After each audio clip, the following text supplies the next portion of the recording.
Let me go download the latest. I mean, there's still one more batch. minute, Oh, we I do have. assume. Yeah, we do have some last-minute submissions. As always. Who is it? Username void. Username Sounds about void. right. And Merculius as well. Mm-hmm. Gosh. Username void is a oftentimes last-minute submitter. It's 10 p.m. Time's up. That's your lot, folks. We should be live, I think. Let me post the stream. Oh wait, I didn't change the stream title. We're still playing Sus Sand. Oopsies. Oh no. Hopefully nobody's seen that yet. Well, this is some very suspicious sand. You know, this is even more suspicious sand than it was last time. Yeah. Let's see if people notice. Hopefully not.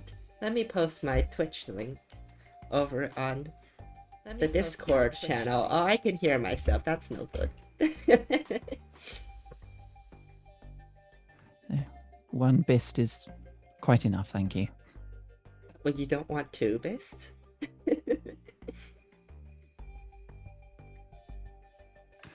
I will politely refrain from answering that question.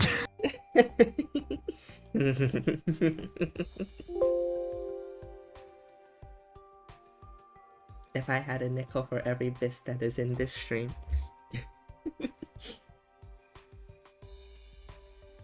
I still wouldn't be able to buy myself lunch. Okay, where have I put this Python script?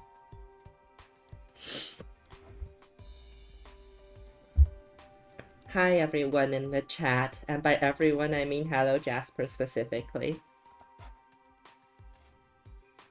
Hello Jasper. And all the other people now, hello! Welcome to our first actually scheduled for me stream. I know I've already streamed once on Sus Sand. But this time it's me, for real. No cap. Or whatever the kids say these days. Azuri pause in the chat, let's fucking go. Let me set up the parser. And we'll wait a bit for everybody to arrive.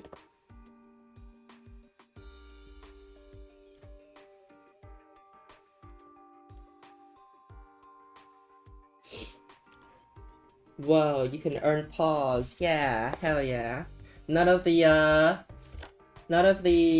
what are they called, redeems with the points actually even work now. I think I could do... they don't work. I will not refund you. I am not sorry. Maybe we can do predictions? I have no idea how to set those up. Nah, sounds like too much faff. Predict what the, I don't know, what the global is gonna be or some shit. I don't know. The things we usually predict aren't exactly a yes or no choice.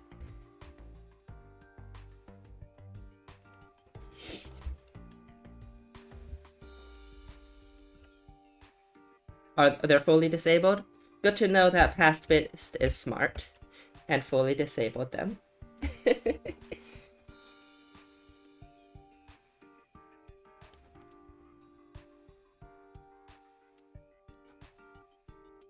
$16,100 global, Janu calling it. I'm going to give you a solid we'll see and a Zuripaw. Oh yeah, many Azuri paws. By the way, anybody can send an Azuripaw in my chat if you follow my channel.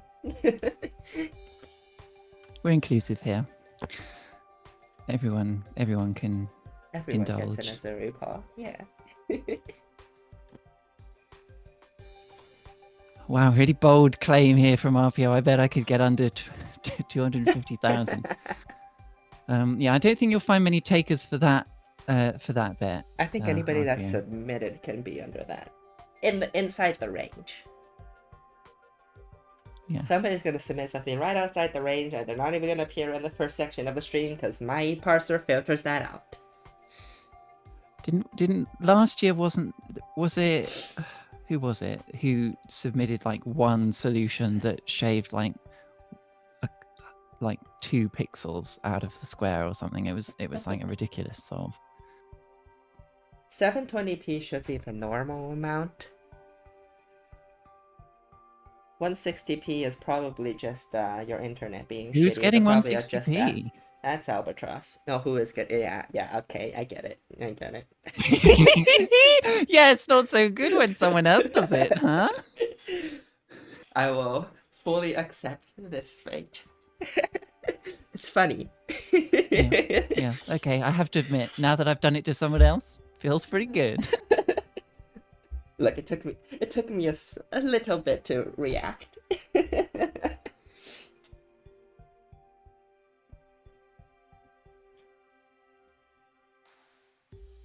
I don't see how you can manage a solve outside the range if you're not doing it on purpose. We will see.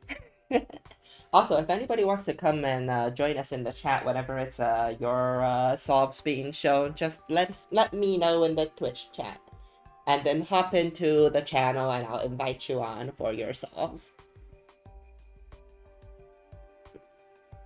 Thank you, Nancy Bijou. I always aim to please. And yeah, no, Hold your please, tomatoes for anyone now. who... gosh. I'm house sitting at the moment for my parents while they're away in Canada, and so I'm looking after their greenhouse with a load of tomato plants in it, and I've been making homemade tomato soup. And I was, Oh boy. I was standing there cutting tomatoes the other day, and I was thinking, wait, this feels familiar somehow. Why am I getting this all these tomatoes strange for? feeling? I better be careful. I better be on the watch for any tomatoes flying across the continent. Across several continents, I think it would be. Well, 2. Because Asia's a big-ass continent.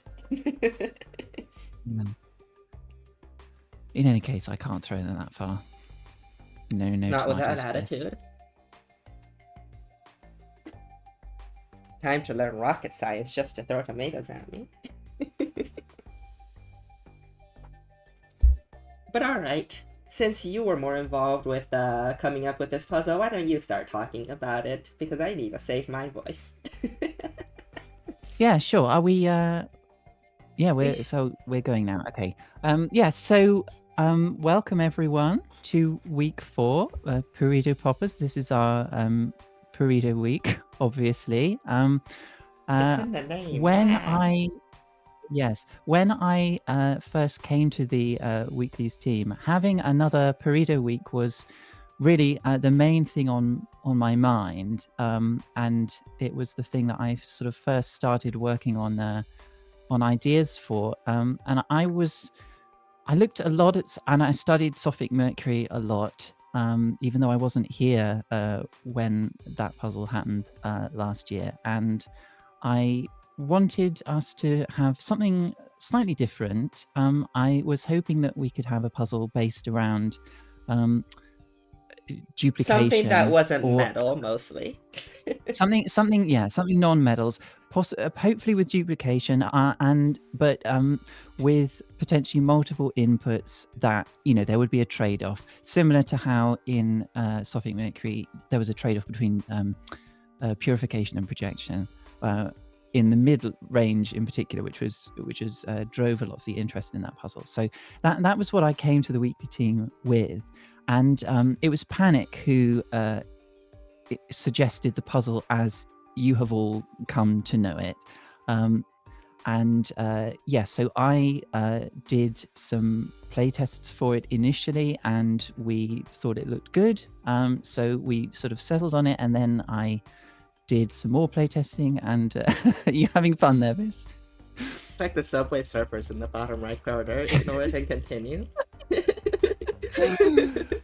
For all of you ADHD people out there who need a bit of visual distraction while I'm talking, why are you overclocking the duplicator? Fennel says in chat. So yes, I did the playtesting for it. Now, as some of you may have seen, we did have a little bit of an oopsie with this puzzle in that we all somehow forgot to calculate the min cycles properly when we were considering it. Thank you, CrazyBot, for pointing it out.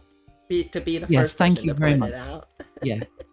Although I will say, at the moment that we realised it, I did very strongly suspect that it wouldn't make any difference whatsoever, and so No. we'll see how It made the correct I numbers was or not. 500 larger.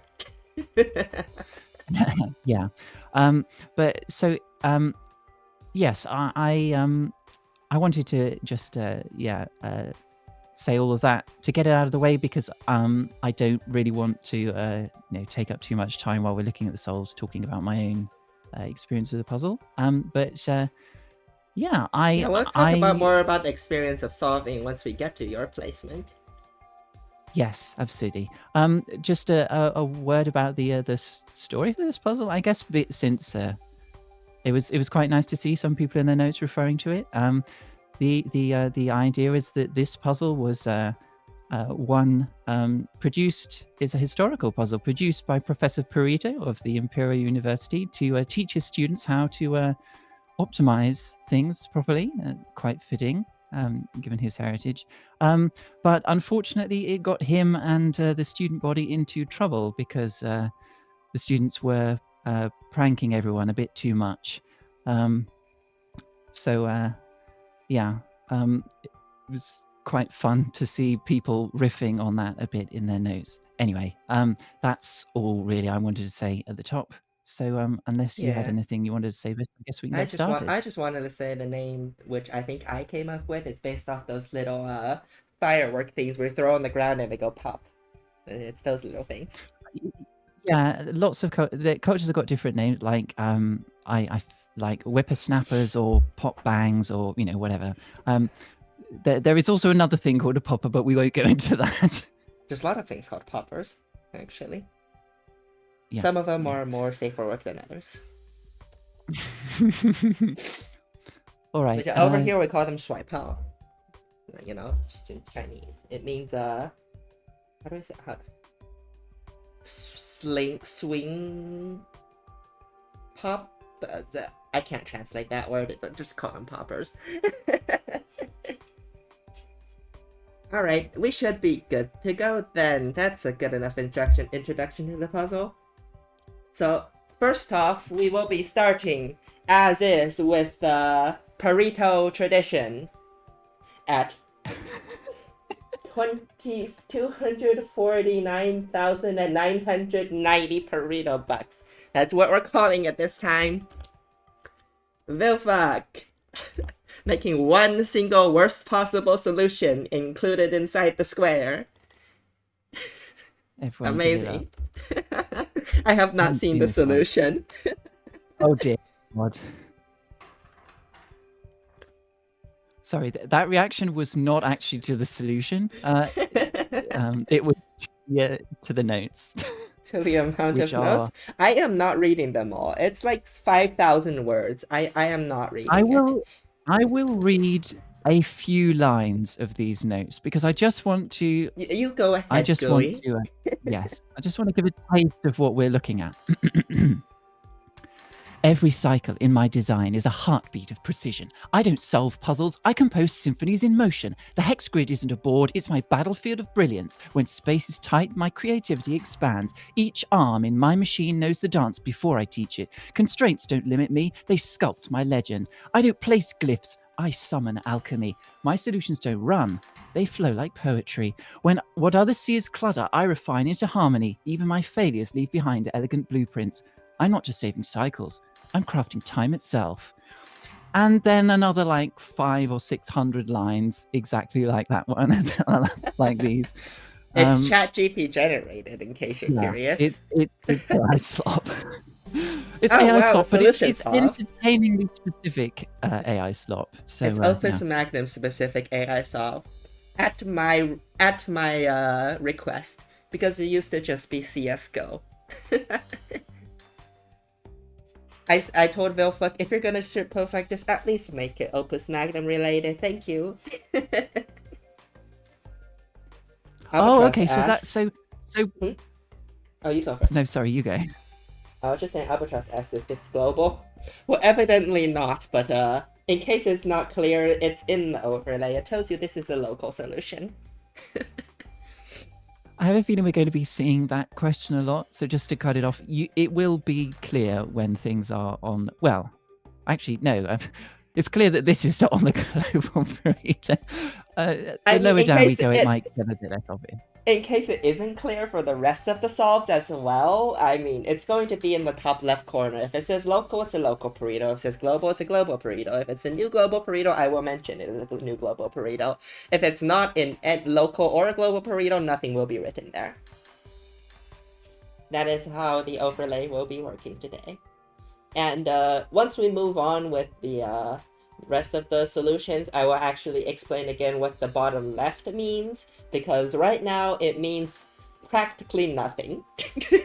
Yeah, it means jack shit as of right now. Yeah. It's just a pretty square. We're going to mess up that pretty square, so don't get attached to it. But let's acknowledge that where we're going to start from first of all. Mm-hmm. Essentially the fullest square you can get without being outside. All right. Next up, we have in 29th place at 110,350 Pareto bucks. We have a Nightshine with a single solution. Is that Mink or Min K? I'm assuming that means Min K. This is a 70G 232C local Pareto solution. There is one word in the notes. It says cheap.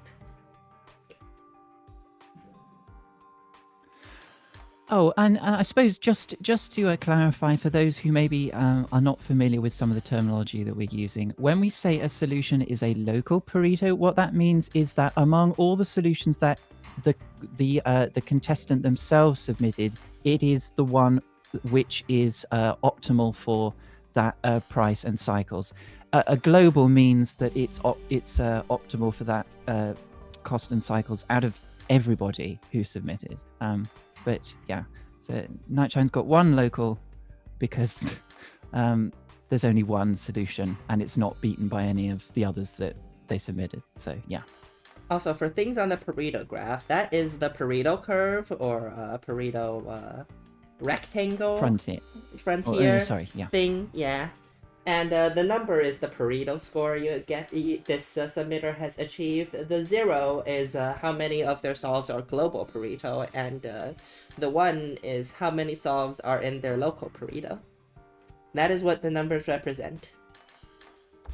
Later on, we'll see gray parts of the solution. If you subtract the gray parts, that's the current global Pareto. There are no gray parts to it yet, but there will be gray parts. That would be the current global Pareto. Yeah. As of right now, there is a 1-to-1 correspondence between what we've seen and the global Pareto. But yeah it will start making a difference later. Where's the current global displayed? It is not as a number, but it will be shown at the end of stream. Yeah. That is not new. That was here last year. Just answer Jamu. Yeah, sorry. The notes to this one just say cheap. Mm-hmm. And I suppose it is. Although not the cheapest, but it is cheap. Alright, then we can move on. In the universe of possible costs, this is definitely cheap. Alright. Mm-hmm. Moving on. Moving on, we have in 28th place at 66,480 Pareto bucks, Realliance. Oh, we can see the gray now. What is this? Realliance says in the notes, I forgot to name these, whoops. Anyways, what was this week, y'all? Why the square? That was too much, Lamau. Well, congrats, you're not last place. Big drop.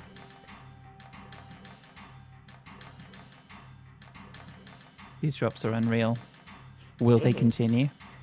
Realign submitted I'm two not sure. solutions, one at 320G and 31C, you're looking at it right now, one at 130G and 165G. We can go look at that. There are only two solves.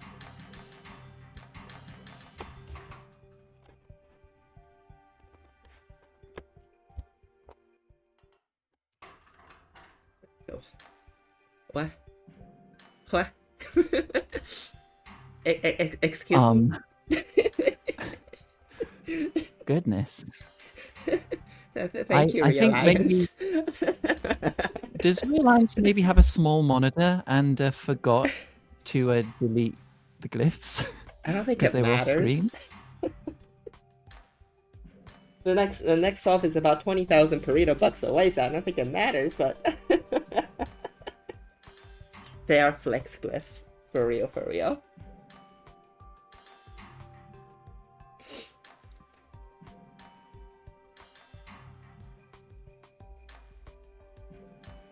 Leave your toys out on the floor to assert dominance. I think it's a flex piston as well. I mean, no, it's pistoning. No, I know, but it's like we will not be seeing many pistons in this puzzle. No, not really. To me, it still counts as well. The solution, the notes I think to the other solver realizes. Oh yeah, says, I've read them. Yeah. Oh, you have read them. Sorry. Yeah, I did the first thing. Yeah. Sorry. It's okay. Not even listening to the stream I'm on.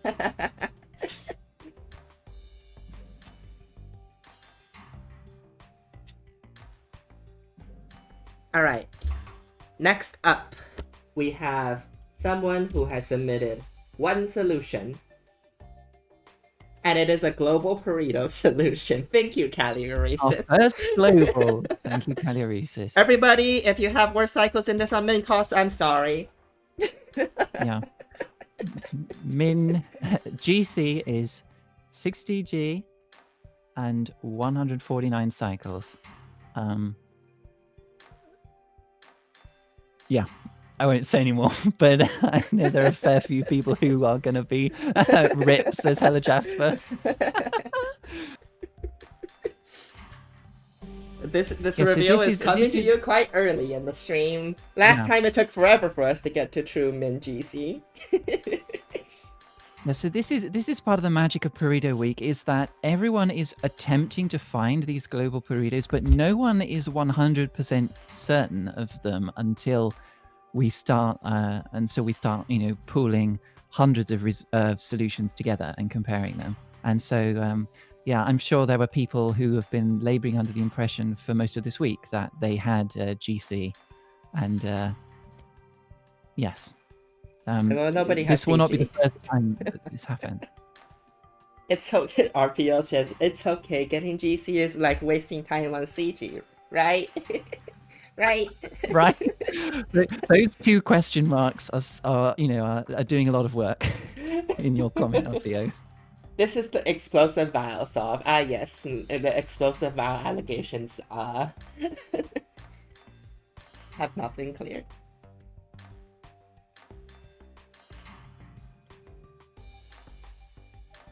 I hope you all remember to reference explosive vial, which is basically this puzzle with different shape and different inputs. Yeah. GC is a surprisingly difficult thing to get a grip on because even with the minimum number of glyphs, one arm, there are a number of different combinations that feel very quick. Have minimal grabs, no regrabs, and so on. So very subtle changes in placement can reduce, just reducing the period by one cycle will lead to a drop, and then there is some latency involved. So also, yeah, Sergio D asks, do we have a 17? Not within the Pareto range. It's in showcase. No, you'll see it later. It's not a spoiler. We do have one submitted, well, actually two, but they were both by the same person, and it was just a cost improvement, which got nowhere close to being inside of the boundary. So Yeah, I'm afraid if you spent much time hunting for 17 this week, you were putting time down the drain. I even increased the cross range. Did not help whatsoever. No, no. And I think it was fairly. If you did a little bit of thinking about it, I think it was relatively easy to conclude that it wasn't going to fall Yeah. within the cost range. Just based on what you need to make that happen. But we can talk about that more as we start getting towards the low cycle We'll solutions. talk about it when we get to Maybe- the person who achieved it. Yes, yeah, absolutely. There are no notes for this. Mhm. Just dropped one perfect solve and bounced. Alright, next up we have in 26th place at how many Pareto bucks? 40,300 Pareto bucks. Mikulius. The single solution that they call shitty, apparently. I will say 110G is an interesting Pareto point. Yeah, very, very interesting price point.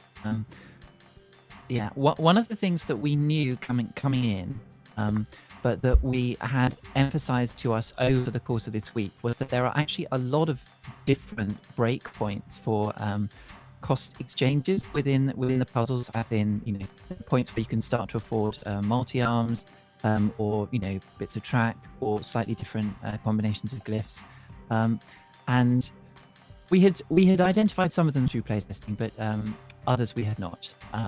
And yes, so 110 happens to be one of the most interesting points, I think. Yeah. I remember several distinct solutions on 110 that have been quite interesting. Yeah, I think my gosh, I said I wasn't going to talk about myself, and I do want to hold myself to that, but yeah, We'll show your 110, 110. around 110 region was what I had originally thought as being like some of the most interesting parts to this puzzle. So I'm glad that estimation at least was not off by too much. Yeah, glad Kaz people in Kazian chat says, with us agree. Yeah. Yeah, 110G goes hard. Yeah, I agree. Also, well, we'll talk about it more later, but I have to say that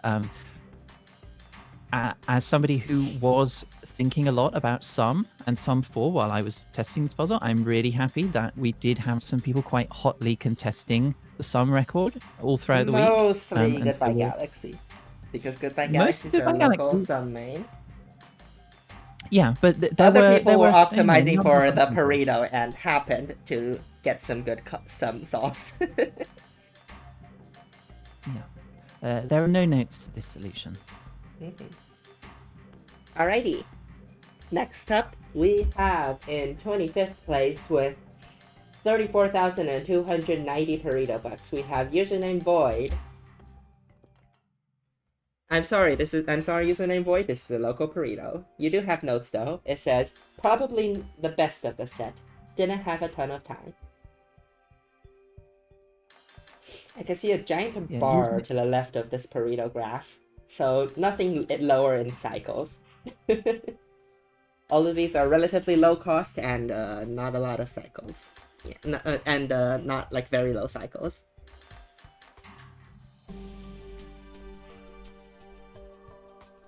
Anyways, you were gonna say Gooey?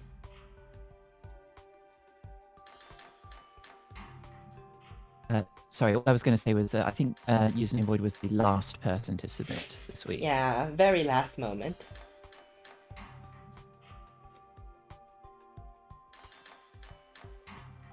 But yeah, this is one of the Mingies, which I'm sure lots of people found and possibly got conned into thinking that it was good. But it unfortunately has to move too far to reset. So if we recall, Callie Reese's this one was only the arm only had to rotate once to go from the output to the input. So it resets faster. I think it also is it's also too, the period is too less, it should be. So yeah, but 160 was a very common 6160 was a very common number combination.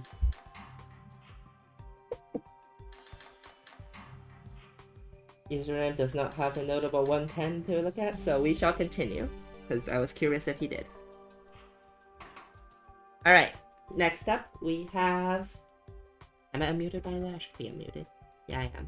Alright, next up we have, in 24th place at 30,930, we have 70 Storm.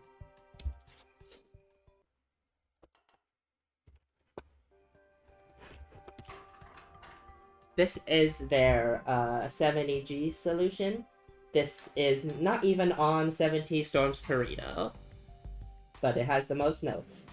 It says cost test 1, 70G, but will be overshadowed by the second solve. So let's go look at that instead.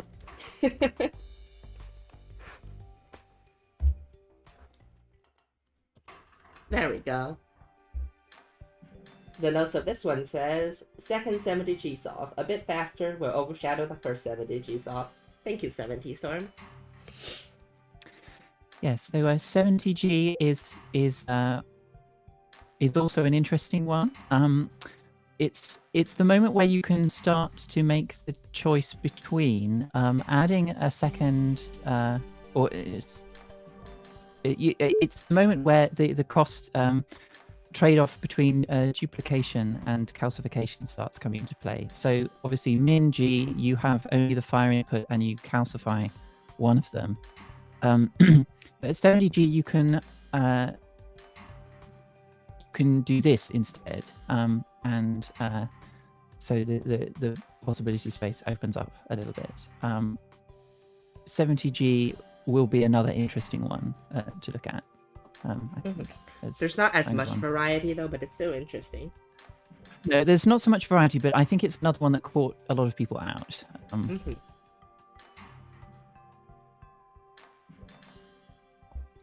All right. Next up, we have in 23rd place at 20,970 Pareto bucks, we have YB1. There are no notes. This is the solve they decided to show us. Well, I mean, the parser decided to show us. Oh, this is 110. Great. Yeah, so previously we saw 110 had multi-arm and a regular arm and 2 track. This instead has just 3 regular arms.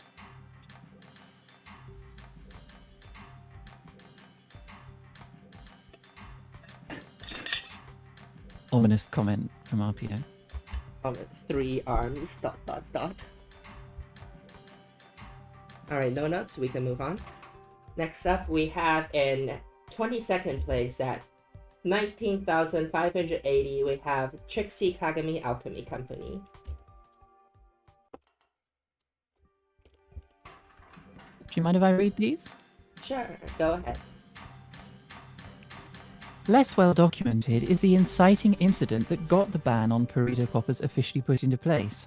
According to anecdotal sources, an astoundingly large group of particularly mischievous graduating students somehow managed to smuggle 1 popper each into their graduation ceremony. Once the graduation was announced, they allegedly all threw their poppers to the ground at once. Given the acoustic reverberance of the space, along with the sheer number of poppers, one can only imagine the sound. Some say it could be heard from surrounding buildings.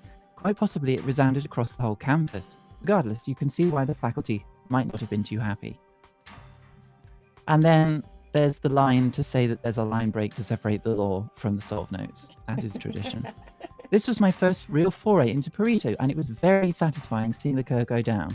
The visualizer was very helpful. Once I had my cost and cycle submissions in, the large rectangle in the corner was just begging to be chipped away at, and chip away at it I did. I'm sure better alchemists will cut my Pareto score in half, but I was able to get my score down to 10% of the initial square, so I'm proud of that achievement. Oh, that's pretty well done. The reason this solve is my best cycle solution is that my min rate solution costs 500G and is therefore too costly to score. I thought we went up to 550, but anyway. I've submitted the faster version, which is the same engine but twice to showcase. This was a fun puzzle to solve and solve and solve and solve and solve and solve and solve and solve and solve. Good luck to those placing above me. Signed, Trixie Kagami, the Cheshire Alchemist, diving into Pareto since 2025. P.S. The solve titled Better is the sequel to a solve titled Not Better, which had an extra triplex, causing it to not contribute to my burrito. I cut said triplex, resulting in a usable solve. So that explains that. Yeah, Fen, I don't think Trixie got them better. Also, since it was mentioned, I'm just gonna go click on the better solve to look at. This is the better solve. Oh, this does not need to be this though. It is one less triplex than not better.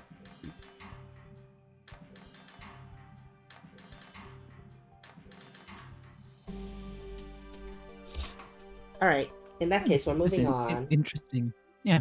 No, I was just thinking this is an interesting distribution of work. But yeah, we can move on. Yeah. Alright.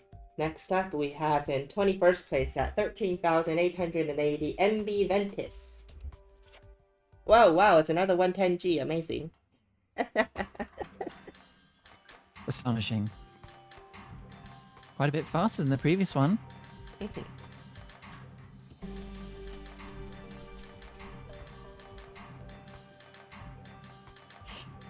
Faster is good. That's what you're aiming for at the same cost range.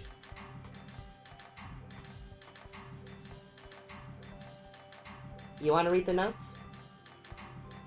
Sure. I think this is by far my best individual solve. It had the best cross between low cost and cycles.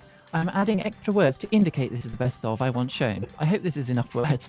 Why is the go-to sentence for making sure every letter functions? The quick brown fox... well, you've written the quick brown fix jumps over the lazy dog. That doesn't matter, there's enough of those. Instead of the much cooler and shorter Sphinx of Blackport's Judge My Vow, which, yes, that's one of my favorites. My favorite, though, is Pack My Box with 6 dozen liquor jugs.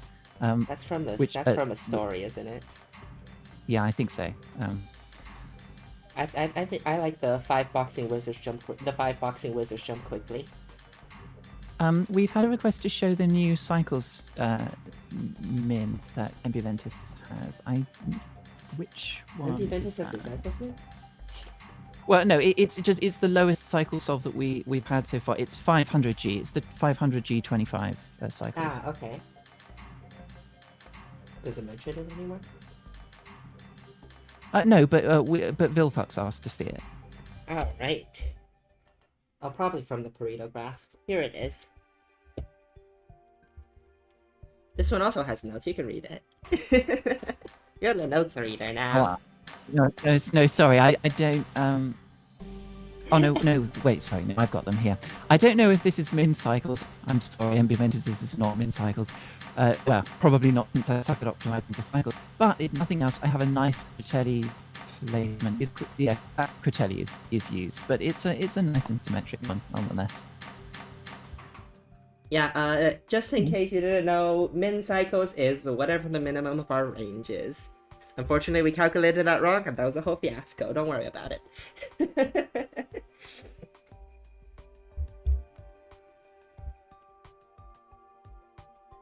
Alright, next step. No, sorry, please. Next up, we have in 20th place at 13,660. The power-ups are starting. Greenfield.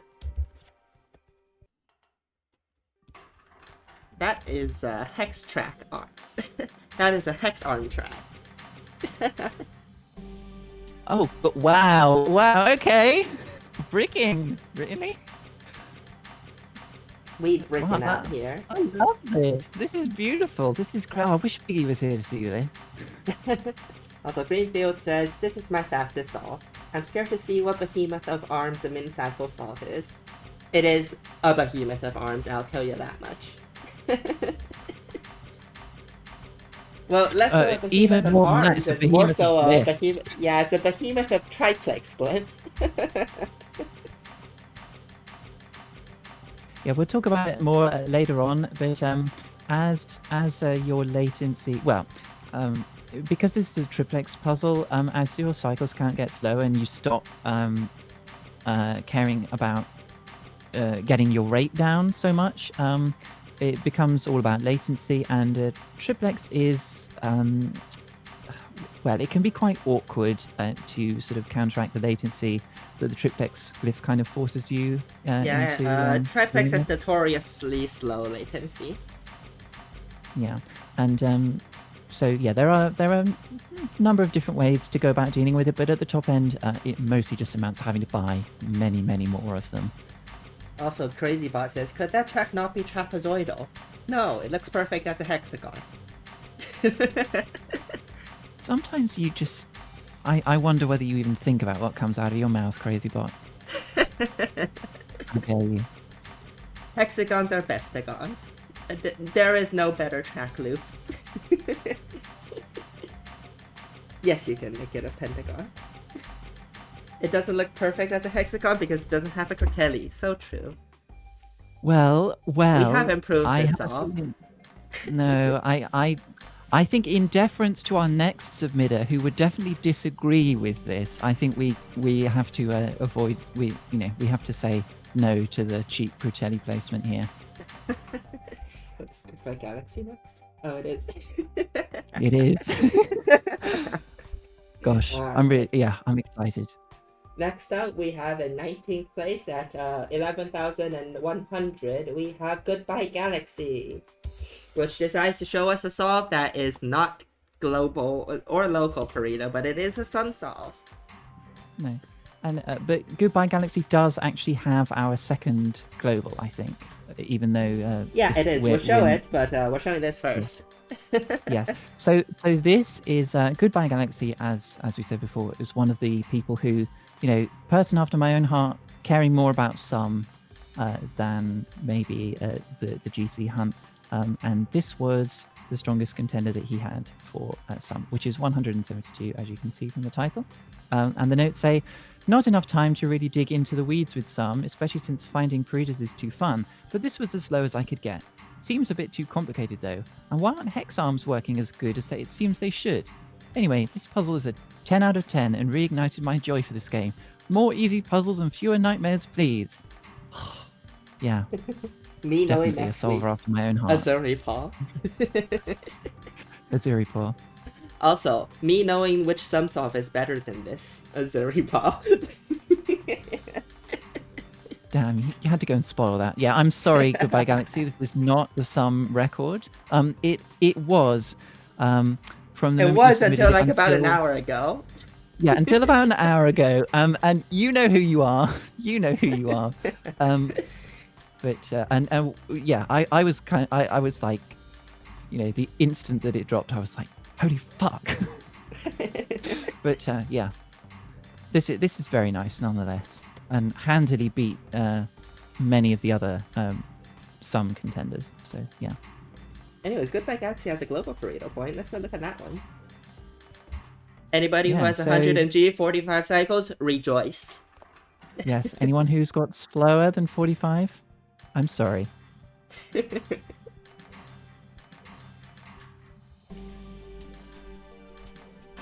Oh, come on. Oh, come on. Yeah. I believe there may be a number of slightly different variations on this, but they all essentially do exactly the same thing. Yeah. Also, Albatross says that they are here for the nightmare puzzles. Yes, I can tell with your wet tournament. Those are nightmare puzzles, all right. I think it's nice to have, to have both. And we've definitely had both this Weeklies. Although, given what your goals were, this puzzle may have been kind of a nightmare in some respects. So, yeah, that min cycles chase definitely had hands, as the kids say. Min cycles got hands. But thank you, Goodbye Galaxy. Getting back to your notes, I'm, really, really glad that you enjoy the puzzle, and yeah. Yeah, we're pleasantly surprised that people even enjoyed trying to go for min cycles.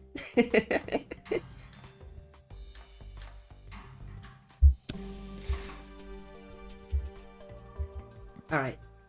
Next up, we have in 18th place at 10,260, we have 4.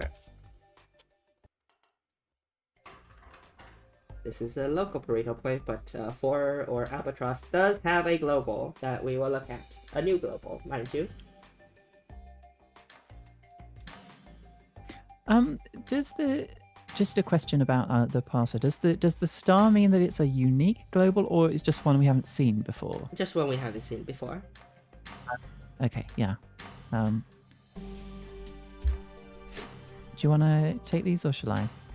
Okay, I'll read them. Okay. The notes say, I focused on cleanly solving with obvious construction methods rather than seeking for obscure or clever methods, so I expect to have a decent score, but not many global Paretos. You have exactly one. ARM 3 is interesting here. 2 other solves might be interesting to look at. 150G should be TI, 100G is my only Pareto solve to use a debonder. Thoughts on other solves? I have 3 trackless hexarm solves, 120G, 150G, 170G. 120G is my solve I think most likely to be on global Pareto. It is not. I am sorry. But we will look at the 150 and the 100.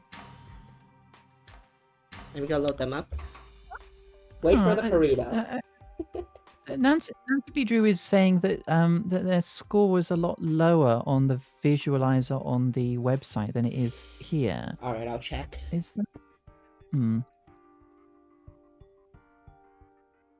What was your score? What score are you expecting to see?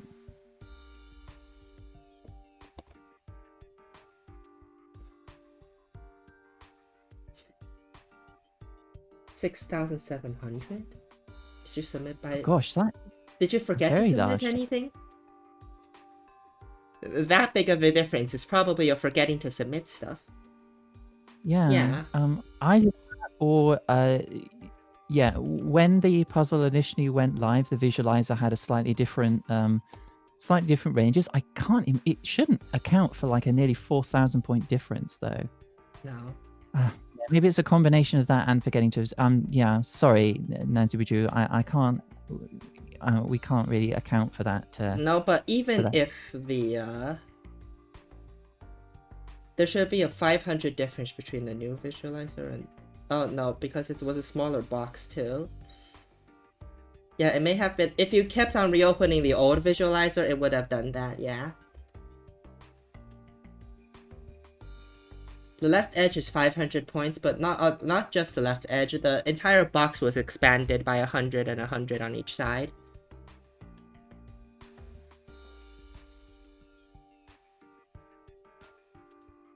So it could be because of that your solution would probably... That would probably make a 6,000 or so difference.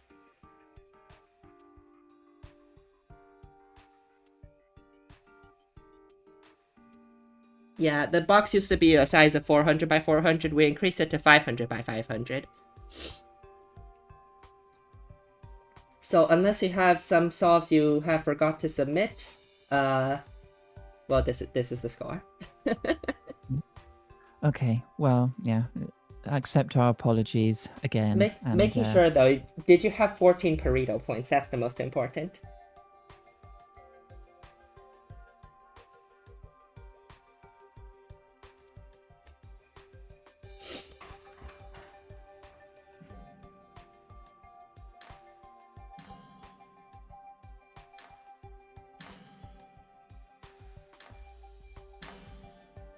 Yeah, probably. 15 Pareto points. Oh boy. maybe after the stream's over, we can go back and have a look at maybe see if there's something that we missed. But for the time being, maybe we should keep on moving. Yeah. You can try to submit more. I'll mark them as a non-showcase. And we'll do that during the global Pareto.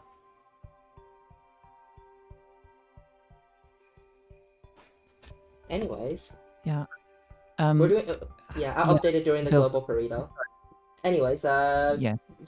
Albatross says to show the 150G. Let me find that. This one. This was the 150G. It looks almost identical. What's the difference? Did we not just look at this? It's probably...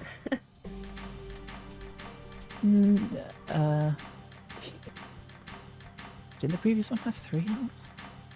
Sorry, I Also, wasn't by really the paying way, attention. probably. Also, real quick, the Global Pareto and the new Min C are identical. They are the same solve. I am going to through whatever 4 wants us to see first.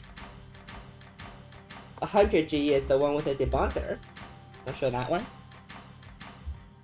No, the unless no, then the global that 4 has is a 245G 19. Yeah, that's the smallest cycle so far. Yes, yeah. Oh, there's also a 290G 18C though. But we'll show the global one though. That 150G isn't global? Yeah. People thought it was global? No, that was the one that Nancy Bedew suggested was possibly TI. Yeah. And instructions, it's very, it's certainly. I'm going through the ones that are on the notes first. Then I'll show the global. For suspense.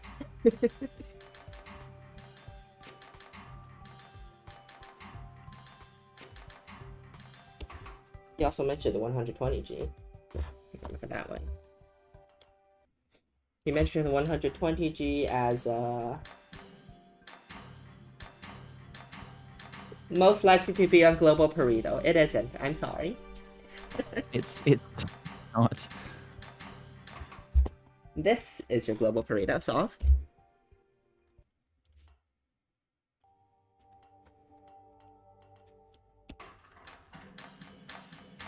Here we see the introduction of track loops. By the time we get to the lower end of cycles, track loops are king.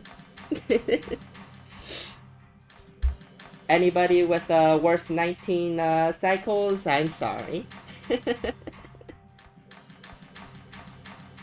Yeah, so quite a few people had 19s which looked a lot like this, except they had had one more arm on the track and didn't manage to reuse, because this one can use the tri-arm twice in 2 different orientations to save at least 10G. So yeah, this was something that tripped some people up, tripped me up. I did not get this. And also, since people have been asking to see the lower cycle solutions as an 18C, this is not global. No, it's not. At 290, it's not global, but it is min +1. Yeah. And yeah, so as you can see, it gets rid of 1 latency by having 1 extra triplex glyph.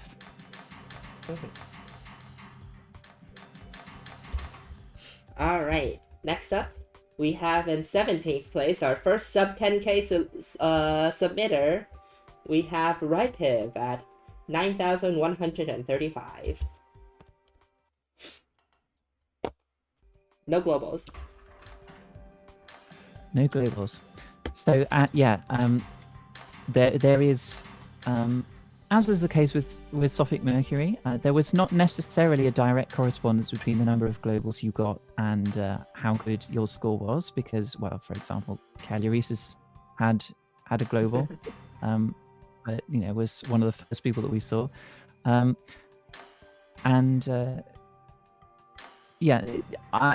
think it's fair to say that even more so than maybe was previously the case with Sophic Mercury, this Pareto hunt acted quite counter to a lot of people's intuitions in terms of like what solves were good, how well they were doing overall, and so on. But yeah, so 120.36.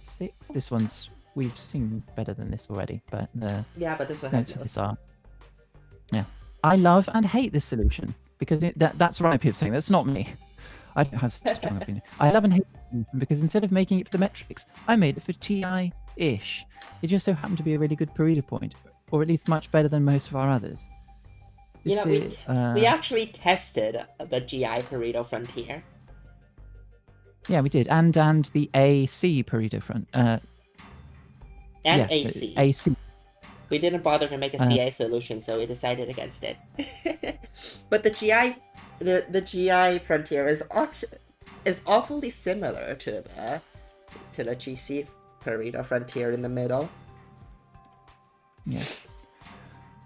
This is obviously, yeah, it's only TI-ish because this is 8. We've seen a 6 already, but Yeah. it's got a good feel.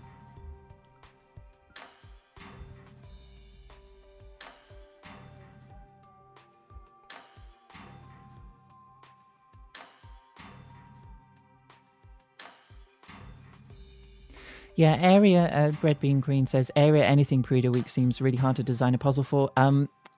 Yeah, that's the impression that we got as well. Certainly, I mean, we AC didn't have shouldn't be too hard to design for. I have ideas.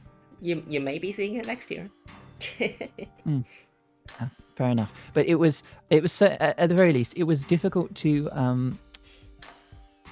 We did not. It was not simply the case that we could take an existing puzzle and say, "Oh, what's the AC look like for this?"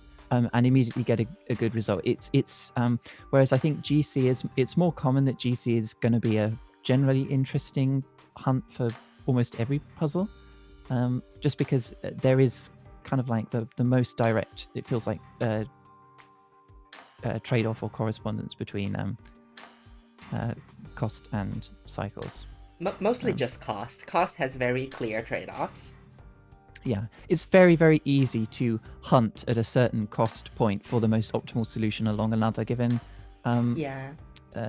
axis in the solution space. Area is really challenging. Area, when I played the area, when I play tested for the Area Cycles Pareto Frontier, it was very much, this is a thing for area mains.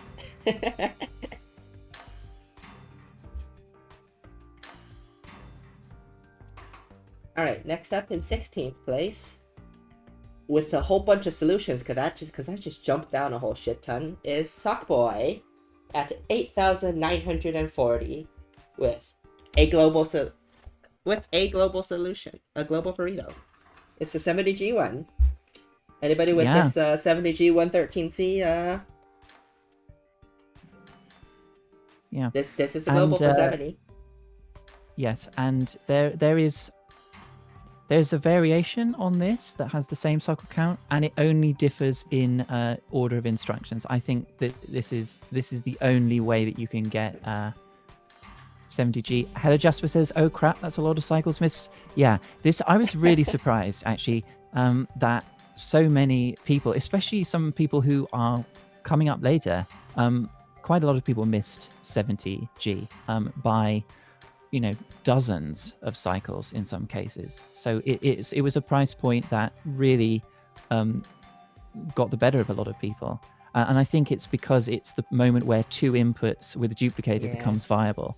And you would think having 2 arms with 1 input would be better, but no, actually it's or no, sorry, you think having track might be better, but yeah, but no, if the moment that you realize that you can I think it's especially the fact that because you would think it's difficult to get the fire past the other input, but you can just bond it while it's still on the bond it to the salt while the salt is still on the input, and the input suppress it, which makes it actually very fast to transport the fire around the solution. So yeah.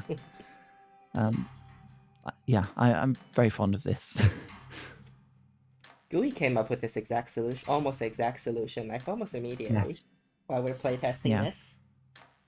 Yeah, this was one of the ones that I produced that we were like, oh, okay, yeah, this puzzle could be really interesting at the low or to mid cost.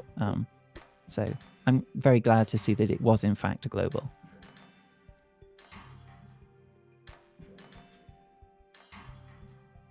All right. Next up, there are no other global Paretos for Sockboy or solves he wants to succeed. So Next up, we have in 15th place a new submitter, Moving Library, at 8,365 Pareto bucks. This one's a global. And for how? Yeah, and for being in, well, for being in the top half, this is a surprisingly small number of submissions from Moving Library. Actually, 1, 2, 3, 4, 5, 6, 7, 8. Only 8 submissions. It's so not an overlay. There's seven. yeah. There's 7 local Paretos. Oh no, sorry. Yeah, sorry. 8 submissions, 7 locals.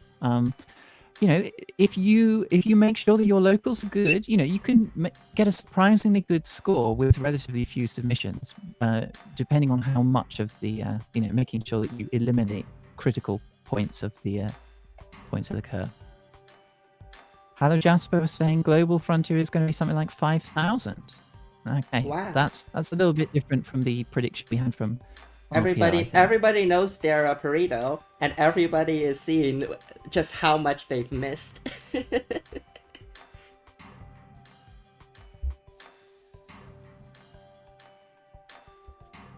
There are no notes for this, but welcome, Moving Library. It's really great to have you, and hope you enjoy Pareto Week.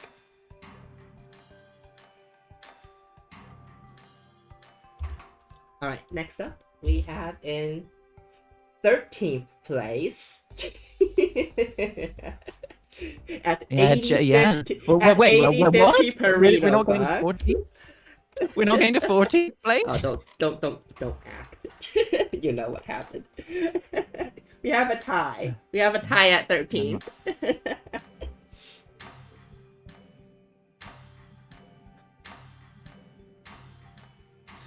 In a stunning repeat of last year, I believe. Anyways, neither of these players have... Oh, no, Gary has notes. Gary is the other submitter. Gary has notes. Kuka52 doesn't. Yeah. And also doesn't have any globals, so rip. No. This is the most recently submitted solve, I believe. Yeah. Gary doesn't have any... Neither of them have any globals. The notes for Gary's one are No Min C, Meg Mind Peaking. I'm not... That's one internet image that I'm not actually sure I remember. It's the No Bitches one.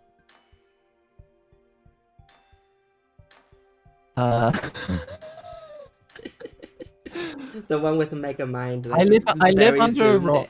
It's the one with Mega Mind very zoomed in with the fisheye lens. I don't know what you're talking about. Some people know. Just look up Mega Mind meme. I'm an innocent little angel. Isn't the triarm unnecessary? If you mean for the previous solve, maybe.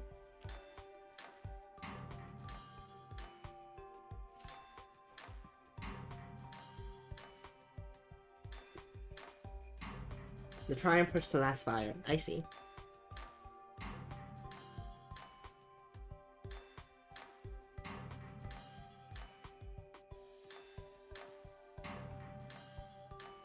I'm not sure why this... I'm not sure quite why 3 is a biarm rather than a triarm, because it could do exactly the same thing without having to reset, but it doesn't make any difference. No, it doesn't reset.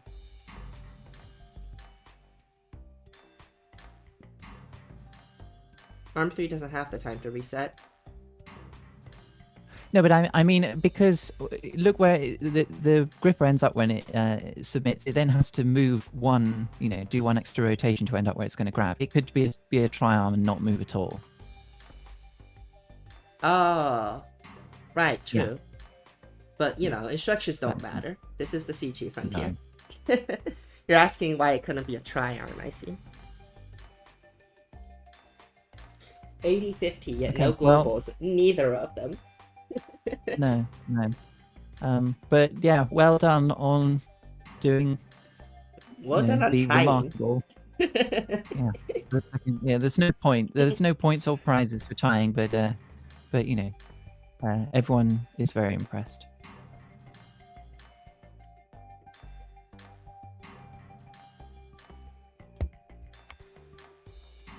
Alright, Next up, we have in 12th place at 7,470 Pareto bucks Fuyu.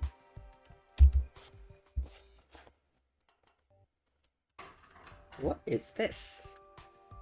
Oh, good grief. 405G, 18 cycles, not a global. Not a global, but it has notes. Not even close to being a global, but it does have notes. Kudos to the Weeklies team on a well-designed sequel to Sophic Mercury. Oh, thank you. I'm glad you thought so. Hoping to hit at least one global Pareto this year. Unfortunately, 17 cycles. Unfortunately, 17 cycles seemed too much of a head-scratcher to bother with, so I settled for 18 cycles on the fast end. This uses the rate 2 core loop from a 19-cycle solution, and the first fire atom used as a catalyst is hastily channeled through additional glyphs tacked onto the top. But using this method, if the core loop is on the lowest latency, there will not be enough cycles to complete and output the sixth product for 17 cycles. Actual min cycle solutions probably have to use previous outputs as a duplicated catalyst instead. Looking forward to see solutions from those who attempted this. So for you, going through some of the considerations that you would have had if you were aiming for a true 17 cycle solve. Yeah. This one this does give failed 17 vibes. Yeah, and you can see that besides the things which Fuyu mentioned, it's also there are a number of different reasons why this is not possible to be a 17. One of them is that it only has two different pipelines, whereas I suppose, well, depending on how you define it, a 17 requires effectively at least three different things, because you need to have you need to be able to interleave the min latency pipelines with the non-min latency pipelines, and also you need to be catalyzing stuff. And yeah, it's a real headache, and makes a lot of things like having track loops like this that deposit by translating. They just don't work because they cover the output for every other cycle. So there's no time to submit the min latency stuff. But yeah. Glad that you enjoyed it. I was worried that this would not be quite so much appreciated as Sophic Mercury. That may have just been because I got a bit burned out. Yeah, I got a bit burned out playtesting it. That's fair. To be honest, which can happen. But yeah, thank you. Also, the global point is 60G. We've seen that. We'll look at it once we go through our victory lap later. Yeah, so we have not had another person who's had the 60G global since we first saw it. Is that correct? This is the first time we've seen it again. Well, I mean, it's there. We're not looking at it. Okay, fine. I'll go look at it.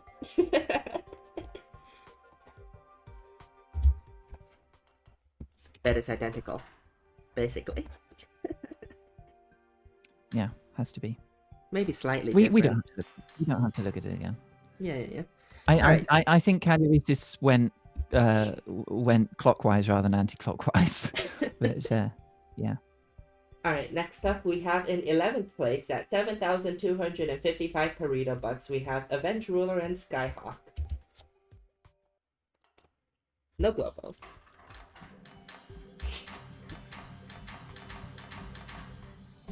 No globals, but this solution is something very familiar.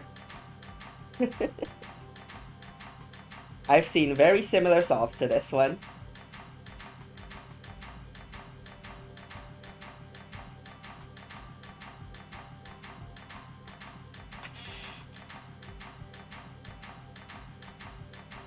This is how you make a hex track with Critelli in the center.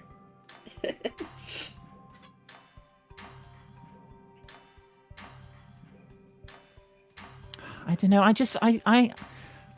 see. I'm not immune to Critelli. You know, I'm just as vulnerable to Critelli as almost everyone else. But sometimes I think, you know, there's the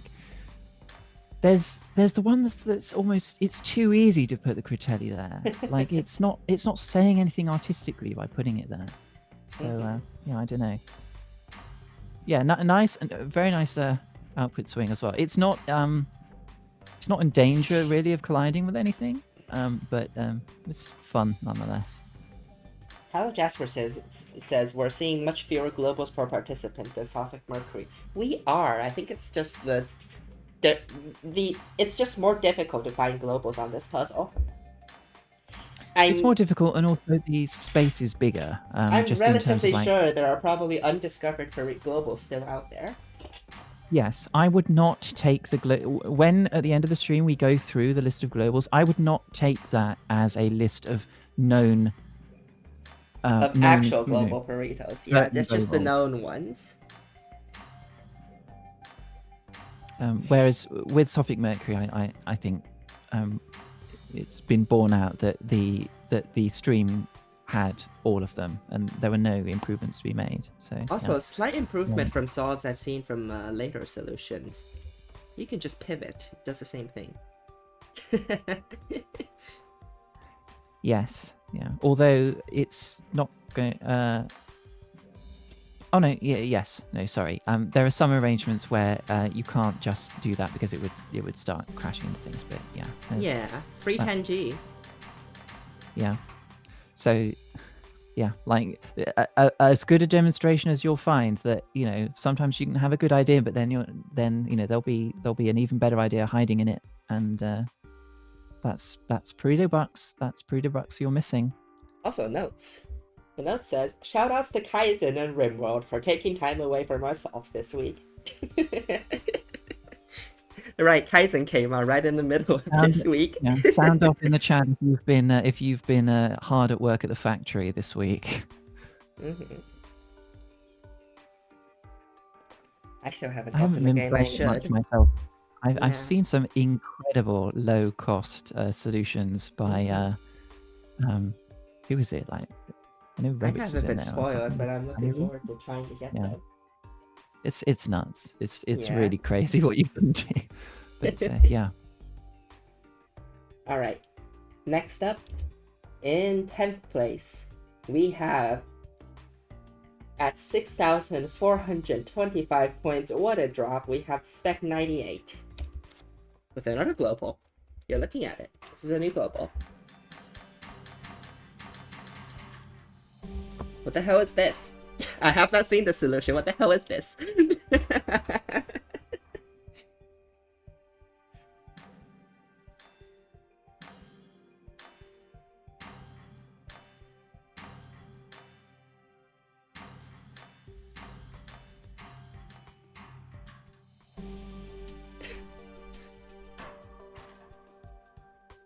What? Gooey, do you have anything to say about this solve?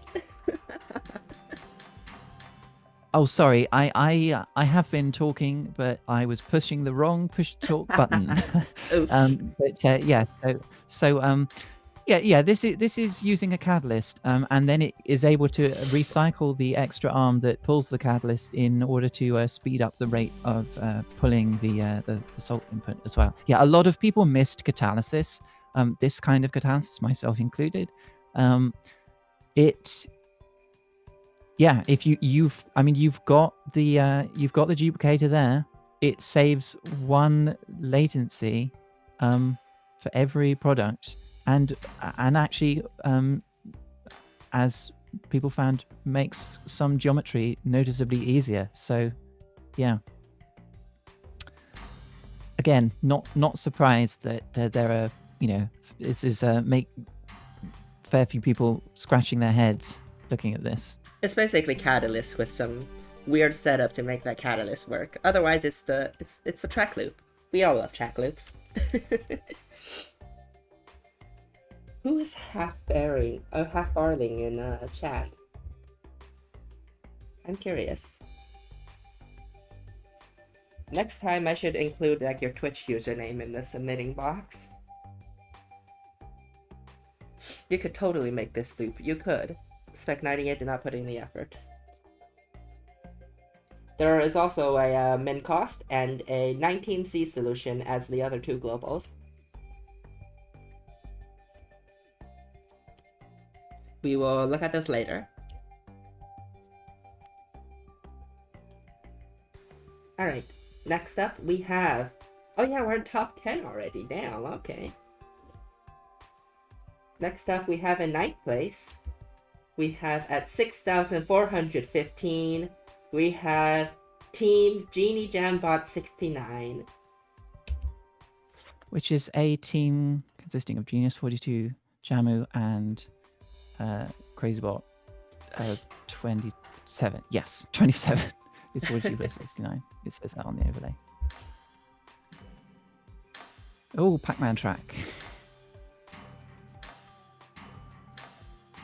Jamu, remember when you predicted the winner would have 6,600? Meanwhile, their submission better than 6,600.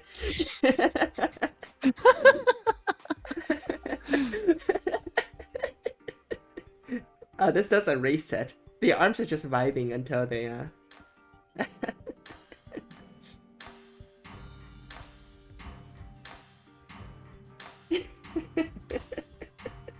Beautiful.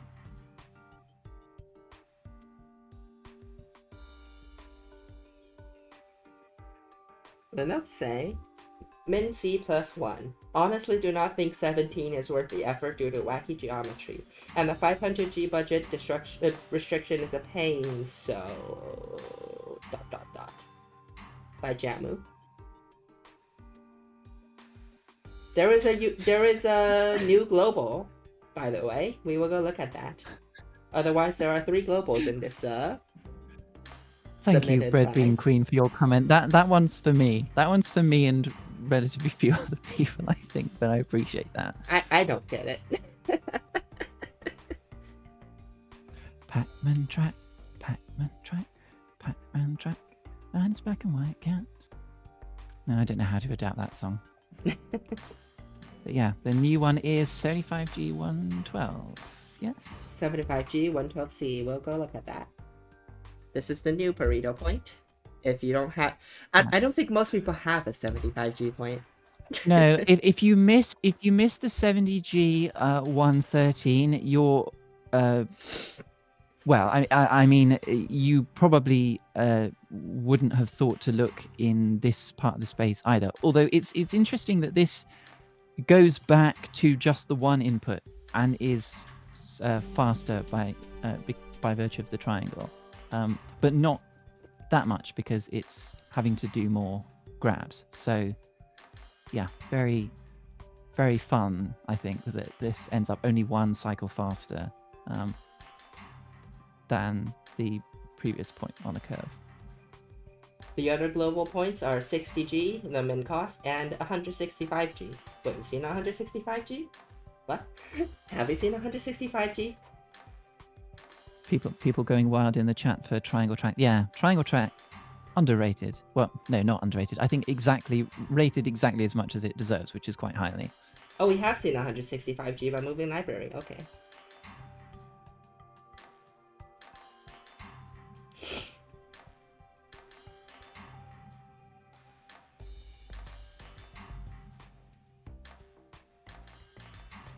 Yeah, Sergi saying that he missed this but had the 113. Yes, I was in the same boat. I had a 113 and it did so much better than the 75 I already had that I immediately was like, okay, 75's not got, 75 is just not on the frontier at all. And I was wrong. There's a 70G 113. I don't think that's better. What was 17 again? 70G again? That 70G 113 is the global. Oh, it's the global. It's one cycle's difference? Damn. Well, that's what I was saying. That's what I'm saying. That it's surprising that this... It's honestly surprising that this is on the frontier at all, because in basically any other arrangement, it is noticeably slower than 70G. It just so happens that this one has the perfect layout to just shave one cycle. Yeah, otherwise there would be no 75 on the frontier at all.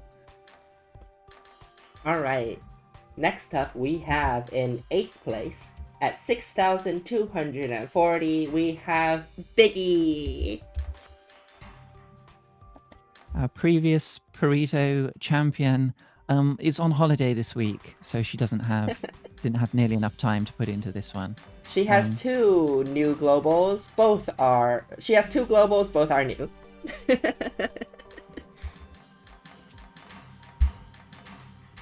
This is one of them. It's the 120G Global Pareto. By 6 ping, apparently. I imagine a lot of people have a similar solve but do not 6p. Or they have an hex arm instead of a pivoting arm for arm 2. Yeah. Yeah, this is a very familiar motif for sure. But it's there. I can't remember exactly why this one wins versus a lot of others, because there were people who did this kind of thing and 6P'd it. I think It does it better. Oh, right, I see. So a lot of people who did this idea, so one arm pivoting the salt onto a bonder with a hex arm doing it, would pivot on the hex arm every time it rotates, but this does it every other time it rotates and still manages to get all of the triplex bonds on its products. Yeah. So it's able to skip one whole triplex glyph and output a cycle, one rotation sooner, and. Is that right? No, yeah. I mean, that's definitely the difference between this and anything. It like only this that I has the looked at, pivot on one of the triplex glyphs, is what you're saying. Yes, exactly. Whereas I think a lot of people would have just done the sort of like, had the period, the pseudo period of the hex arm be shorter,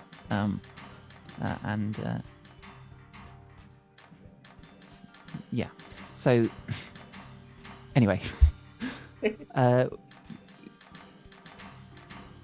Nobody else got this, and nobody else got the other one that Biggie has. Oh yeah. Is that right? Did nobody else has it, or is it just new? I don't know. But it's 170G. Oh, it's new anyway. I other people might have it actually. Yeah, it's 170G at 23 cycles. I think other people have this. Other people have this. I've seen it. Yeah. This is... Remember that solve where I tinkered it to make a pivot? This is what I was thinking of.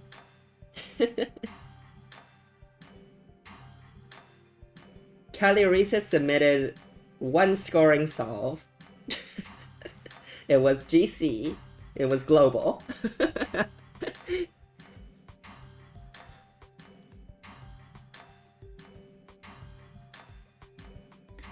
So yes, this is 3 rate latency plus 1.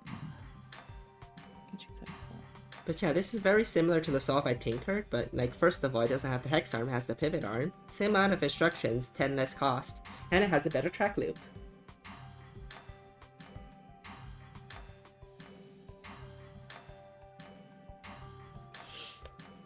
Yeah, this diamond is really good. Allowing you to tuck the output right under there and not have to reset. With resetting the arms. Yeah.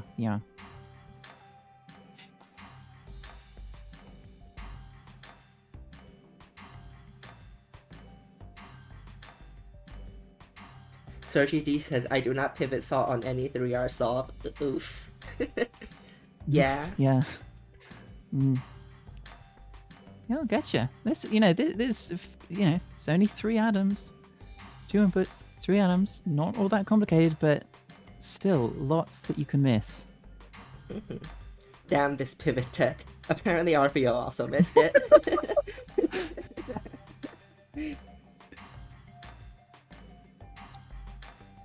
We are calling this pivot of the week, no matter what solution it appears in. This is this a contender for? I was just about to say, is this a contender for pivot of the week?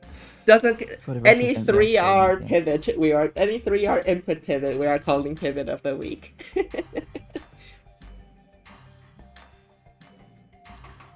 All right. Next up, we have. Oops, that's a Biggie's other solution. Next up, we have in 7th place. No. We have in would-be 8th place. No. We have Gooey. Yeah. So yeah. So earlier on in the week, it looked like I had a few more globals than that, but no, I only had one. And for the fact that I only had one, I'm quite surprised. Well, you would think that my score would be quite a bit higher with only one, but I got quite close to most of the globals, and I took care to distribute the playtests. As part of the playtesting, I wanted to have tests in at every point in the range, and that, as it turns out, is a very it's a very productive strategy. Even if you're not getting globals, you're still getting close to globals, and you're eliminating area in lots of the curve. You're trying to make the curve as smooth a curve as possible, not having sort of bits jutting out. So yeah, this was the sum record as of before the puzzle was released. Yes, before the puzzle was released, this was the sum record at 182, which we've already seen has been beaten quite handily. But by like 10. I'm still quite fond of it. It's got this nice motif of the two arms. They're on the same track. They're doing the same thing, except it's 6p because one arm can sort of speed up the making of the first product. It's quite fun. Also, GUI's single remaining global is the 70G. Yeah, so it's one of the rarer ones. Besides the ones that only one person got, 70G is one, like I say, I'm quite happy to have got. So I don't feel so bad about having missed the others. And 6,165 for most of the week. This was still winning, and then the real hard hitters started coming in, and I was honestly grateful that you all started beating me, because I could stop caring. The pressure was off once I was, because I thought, oh God, if I win, it's going to feel awful. But no.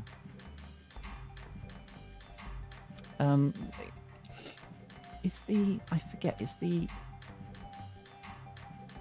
that one? Can you show the 110 as well, please? Oh yeah, 110.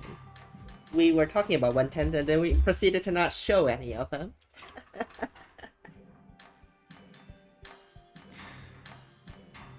Now, the 110 that beats this is truly amazing. We will see that later. Yeah, the 110 that beats this is amazing. It has the same... Oh, no, it doesn't have the same cycle count. But you can probably see why I thought this was strong. That the 1p version of this was the sum 4 record as of the time of submitting. It is no longer the sum 4 record.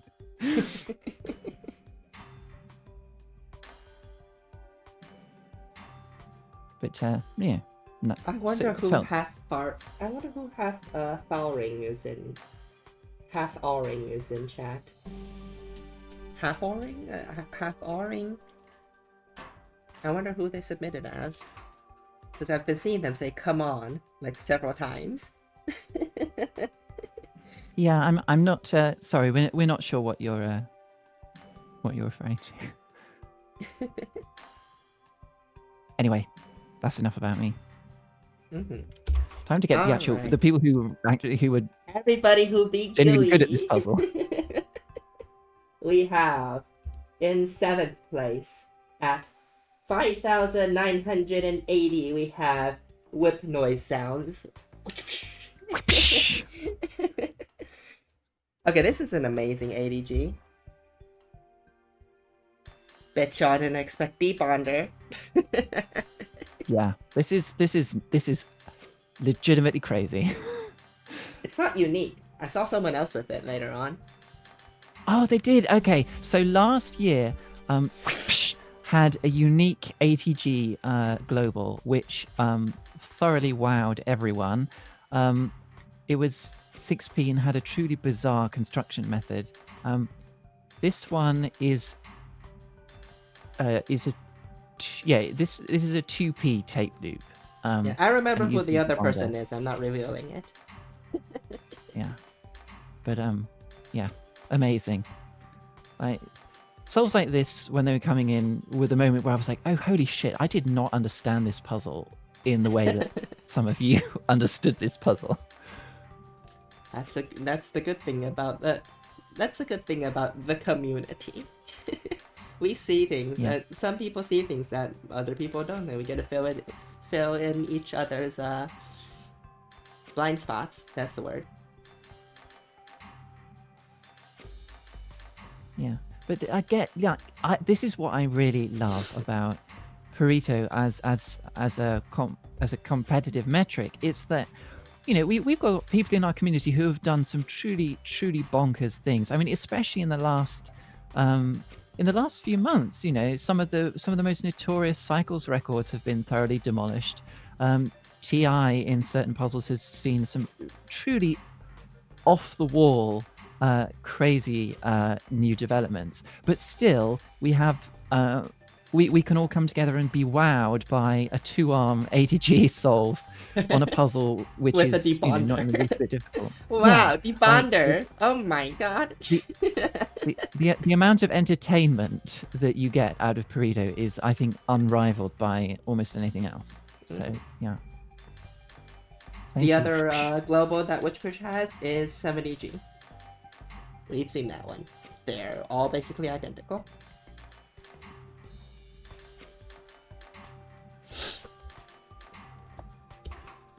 Alright, next up in 6th place, we have at 5,970 Pareto bucks.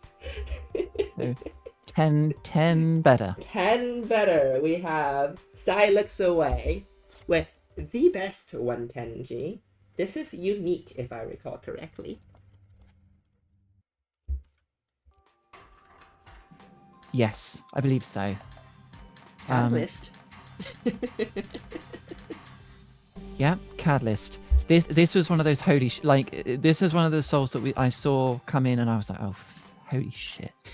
37C. Yeah, 37C at 110G. 37. This destroys a lot of 115, 120, 125. Yeah. Those Pareto points by gone. This by itself eliminated possibly the most of other people's globals that we had seen up to this point, and it was also the sum record for quite some time after it was submitted. Silex Away also says, this is my favorite solution.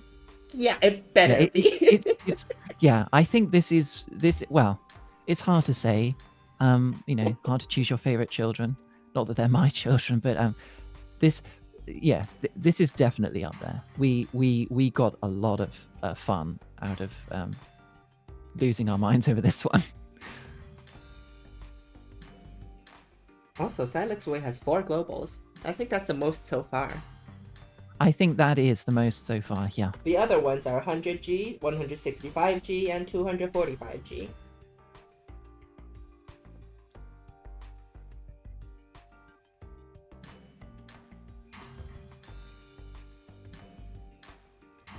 But yeah, this is the first solve that came in that made me go, holy shit. It still makes me go that it's unique too. That's what I like about it. Nobody else found it. And it just eliminates so many other Pareto points. This is why the game rules, yeah? Yeah, absolutely, RPR. Like,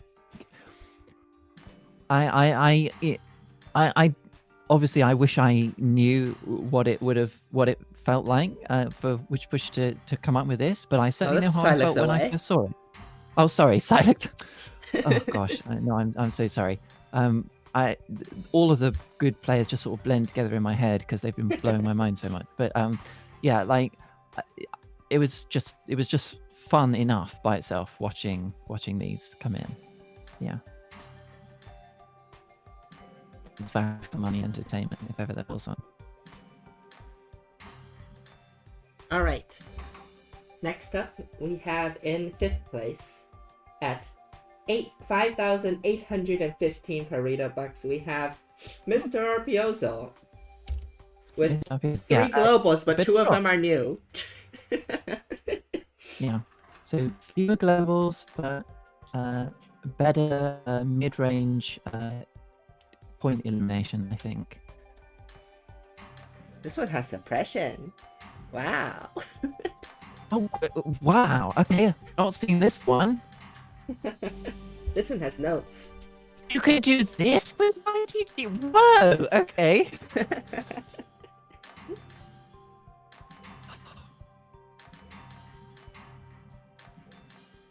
Oh, yeah. Shall I do? Um, gosh, yeah. Well, sorry, I'm just reading a little bit. This one's pretty neat because the two arms have different pseudo periods. Going 6p lets arm 2 get a head start, so we can run arm 1's period until cycle 45, when arm 1 is finally forced to wait for arm 2. Side note, we knew the secret that makes 17C possible. You can bond and dupe fire on the same cycle, but we couldn't pull a working solve together. So from both of us, cheers to the heroes that figured it out. Interesting use of the plural there for the heroes. Oh no, no, actually, no. I think Well, people figured it we out. do. Yeah. Not many Yes, of people course. didn't solve. Yes. But yeah. After about the midway through the week, I stopped. Well, no, it was slightly later than that. But I stopped looking at new submissions for a while, and then only looked at a handful this morning. So yeah. So I apologize. I think this was like almost the over... last few hours solved as well. Yeah. I apologize for some of the maybe over the top reactions, but you are getting real time. I mean, we love real time reaction as well. Yeah. As much as good analysis is good as well. Well, I don't know about the good. I don't know that I can provide good analysis. It's great. But certainly It's great. You're doing great. I can certainly make funny noises like nobody's business. Oh, this is just so much fun to watch. I mean, just look at it. Tomato splatting noises. I mean, like, this is the same idea as in the 70 cycles, but with two arms. It's effectively, and like so, the 70 cycle Pareto point was already one of the rarer ones. And if you didn't spot it with one arm, I'm quite sure you wouldn't spot it with this kind of wacky geometry. So yeah. RPO, you are such a sweetheart. Stop it. Also, so this is what RPO meant by Mr. Puzzle found the low-cost pivoting the salt input solutions. But not the high-cost pivoting the salt input solutions. This is what they mean about the low-cost pivoting the salt input. Honestly, Random Yoshi. These are the two contenders for Pivot of the Week. Oh yeah, absolutely. Random Yoshi 314 saying it is nice to know that the commentators are human and can express emotions. Actually, I am simply the flesh form of a large language model that has not been announced yet. I'm just. I am Missouri Paul incarnate. This is true. You're a Zuripo subscriber. I am a Missouri Paul subscriber. Yes. Also, there is another new global at 145G. Let's look at that one. Oh yeah, that's a cost point that it's a bit unusual. Oh no, hang on a minute. No, it's not. There's just 3 arms and a track. Yeah. Oh, but that wiggle though. This is single triplex though. Yeah, gosh. Because you can do with arm on hex or on a triangle track with 1 triple X bond. You can do it every 4 cycles. That's the fastest you can do, because you need to take 1 extra to translate before you can do the remaining 2 bonds. So it does work on an every 4 track loop, but yeah, I guess just better than some of the others. Mm-hmm. That explains it. Oh, do I sound like a robot sometimes? Sorry, that's probably my internet connection. Yeah, it's not maybe the internet. You do sound like a robot sometimes. So it could also be my internet. Because I am streaming at the same time. Yeah, I am also using push to talk, and sometimes I know that if you start talking too soon after you do push to talk, it can play a bit weird with like the way Discord handles sound. But yeah, I don't know. Yeah. Alright, next up in 4th place, we have at 5,805 Pareto butts, we have Ebanov. So that's another drop of 10. That's another drop of 10. Oh, wow. Ebanov has 3 globals, none of them are new. I say that, but what the fuck is this? I guess hex arms cost the same as tri arms, and we've seen the version with tri arms. Oh. I mean, if you're already splashing out for, they cost the same, and you're already splashing out. So what, why not be extravagant? Doesn't make any difference for area either. Well, I mean, this one only rotates 60 degrees, so yeah, that's true. it's not identical. It's a slightly different layout at the same cost and the same cycles.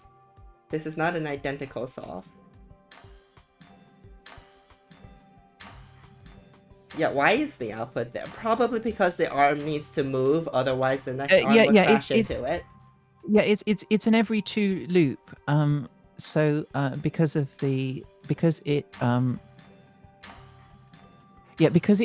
translates onto the last triplex. It is therefore forced to next translate 2 cycles later, and it can't have a drop in between in that time. So it has to do a translate onto the output. This is one of those reasons I was alluding to a long time ago why when you're trying to get 18C or even 17 cycles, you have to get clever, and certainly for 17C, this kind of track loop is just impossible. It will not work. Yeah, tri-arm would not work here, but I believe the other 19Cs we've seen has a tri-arm. Yeah. This is purely for geometry reasons. It's the same Pareto point, just not the same solve. Did anyone get 17C? Yes, we will see that in Showcase. Anyways, the other Pareto points that Ebenov has is 165G and 80G. Both of which we've seen, yes. We've actually not seen the 18C Pareto, have we?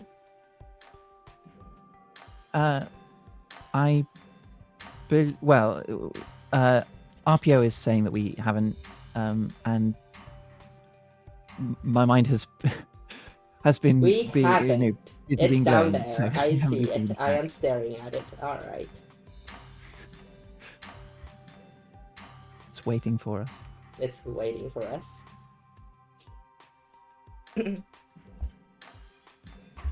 Alright. Next up, yes, then, GD, there are new globals left. There are new globals left, yes. Yeah. There are new globals all the way down to first place.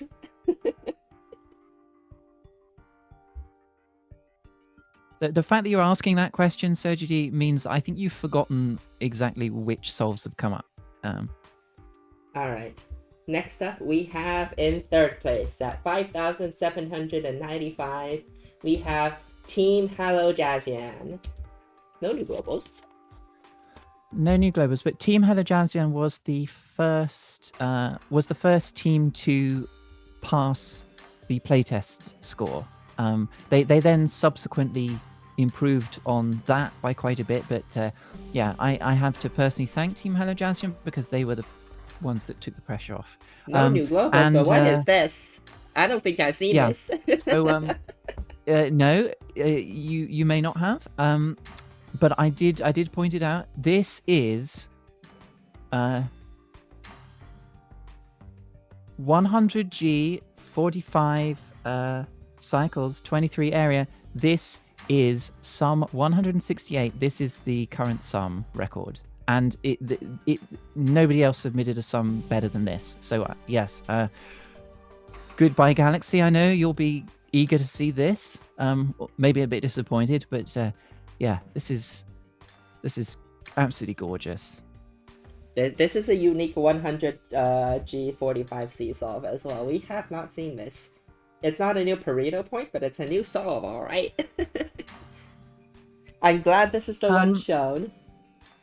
Yeah, Breadbean, we will... Of course it is. Yeah. Oh, sorry. Breadbean, the sum 4 record, as far as I know, is one of the solves which we will see in a moment. It was eliminated by this solve, I think. No, sorry, it wasn't. But it was one of the previous sum records, but it's only 1p and therefore is beats this on instructions. Sometimes I wonder, with the people saying they must have missed submitting something, I wonder if it's my parser's issue. Yeah, Do you have 14 Pareto global, but do you have 14 local Pareto points? for Team Hello Jazzian.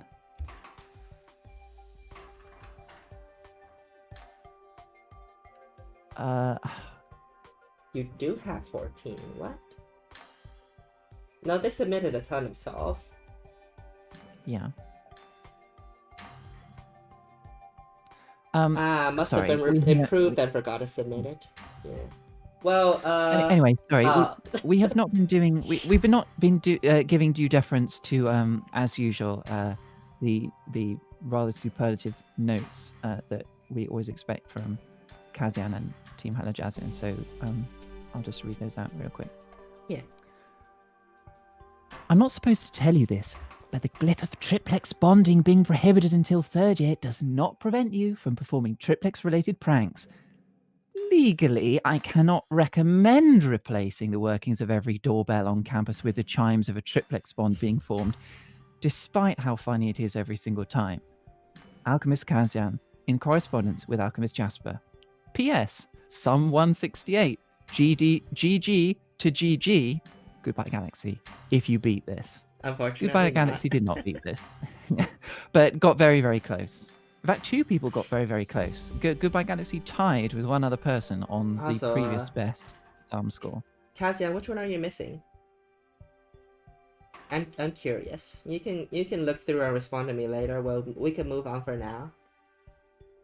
Which you said 40 points. Unfortunately, in second place we have at 5760. We have Transcendental Brick. Team Transcendental Brick. I always seen this one. This is the pivot 3R solve. And this was the one Biggie has. Yeah. I might get started. There's a fair few notes, so I'll get started on those immediately.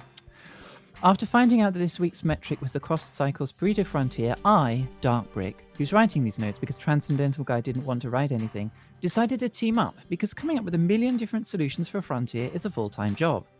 Originally, I was unsure whether or not to start a team because working alone does have some benefits, but it ended up being a great idea. In fact, Transcendental Guy put in a lot more work than me, and most of these solves were their doing.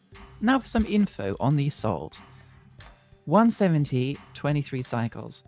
I never would have beaten the getting carried allegations if I didn't come up with this 170G 23 cycle solve 2 days before the deadline. In fact, this solve was so good that it out-Paretoed like 3 different solves and could be adapted into the 150G 29 cycle solve that's also on the frontier, also on our frontier, just by removing 1 arm and 3 instructions. Pay attention to the rare grab, pivot, drop arm, grabbing the input on the left. It's very cool. Yeah, so we highlighting the often missed 3-cycle pivot arm that we've drawn attention to before. 2, ATG 94 cycles. Another worthwhile solve is this ATG 94C by Transcendental Guy. Look at the evil and intimidating placement of those arms. So we can we load that one up? Which one? The ATG 94 cycles. ATG 94. Alright, that is not a global one, but we will look at it. No, it's not. But they were fond of it, and it won't make sense what I'm about to say. Mm-hmm. Another worthwhile solve is this ATG 94C by Transcendental Guy. Look at the evil and intimidating placement of those arms. Oh, wow, this is funky. I like it. I like it a lot. Seeing a Biggie solve like this. Is there supposed yes, to be an ATG that's better than this? Oh no! Oh yeah, it is the ADG, the Witch Push ADG. Yeah, clearly the only thing that can beat this is a 93 cycle that uses suppression 3 times instead of 2. Jokes aside, I have no idea how this solve works. It's 6p despite there being seemingly no difference between the products, and it constantly suppresses the input but still ends up being really fast. If someone figures this out, let me know. Well, the reason it's 6p is simply because it doesn't have to pause in the middle of outputting you see every other product, it has to pause in the middle of outputting to get the first atom of the next product, while it can use the current product for suppression. But on the last one, it doesn't have to do that because it's not going to output anymore, so it can skip, it can save some cycles, but it has to be 6B to do it. So that's why that is the case, Dark Brick. And so the next one that they had is the 270G 18C. Right, okay. So we haven't seen this one yet. We were just saying we haven't seen the 18 cycle. The optimal 18C solution. Mm-hmm. Yeah, so this is a new. This does not look like all the other 18C solutions. What is this? No. Yeah. So this is 5-arm track loop, one of which being a multi-arm, 3 triplex glyphs, one translation to output. So it does not translate. Crucially, it does not translate onto the last triplex. It rotates onto the last triplex and then translates onto output, which is how you get 18 with blah. This is how it contrasts with the other one that we were looking at before, that I forget. So the notes for this one read, "This is the fastest solve on our frontier. It's pretty bad." So what? It's pretty bad. It's a global. So I spent a bunch of time trying to figure out how to make it work with only 2 triplexes instead of 3. But all the layouts had a track that was way too long. So you couldn't reuse any arms. Even this solve only reuses a single arm, but 0 reuses would be frankly embarrassing. My 18C and a bunch of other people's 18C did not get any reuses. So thanks for that. As for how to get 17 cycles, well, I have no clue. Transcendental Guy has no clue. We spent days trying to get a 17 cycle, and none of the layouts me or they tried worked. At this point, I'm starting to think that it's impossible. It's not impossible, but I can see why you'd think that way, Dark Brick. Oh, how I miss Sophic Mercury with its easy-to-achieve MIMC. Here, you need to use like 3 different pipelines with all the inputs in order, using buddy duping to purify everything in time, or 4 pipelines to not block the output every second cycle. Oh god, it's such a mess, I have no idea how you line things up. Yeah, that sounds about right. In conclusion, this week was pretty fun, but a lot of work. Thanks, Transcendental Guy, for teaming up, and I can't wait to solve for circumference or whatever stupid metric the Weeklies team comes up with for week 5. Azuri Paul. Azuri Paul. The Azuri Paul was me, it was not in the notes. I have one more unique, they have one more unique global Pareto point, it's at 21C. 225G. It's Catalyst. I see. Catalysts are OP.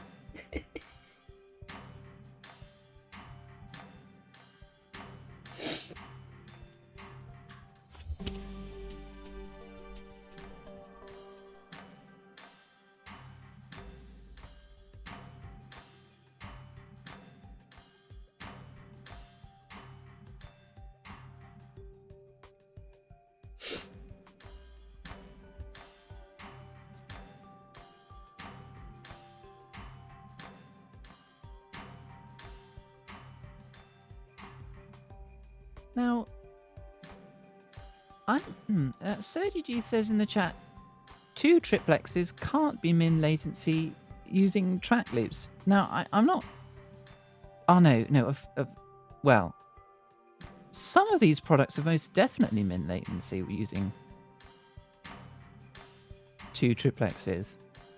Although it has to, it can't actually run them at min latency because it has to pause.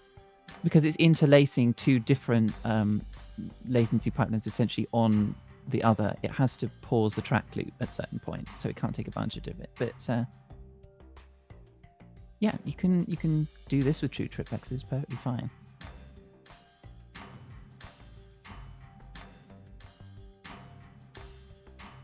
Alright, and we already know who's in first. We know who is in first place. Next up, we have at 5,675 Pareto bucks, SurgyD with the 22 cycles Pareto global Pareto point. Yeah, this is the only one that we haven't seen so far. Yeah, congratulations, Serge G. A truly monstrous number of submissions, I have to say. Oh yeah, 18 individual Pareto points. Wow, okay. Yeah, that's just, I mean, that's just locals. That does not, I think that's maybe half the number of total submissions that Serge G made over the course of the week. A quite astonishing number. And I mean, some of them might have been resubmissions. But yeah, we already knew that the winner was going to have far fewer globals than they did last year.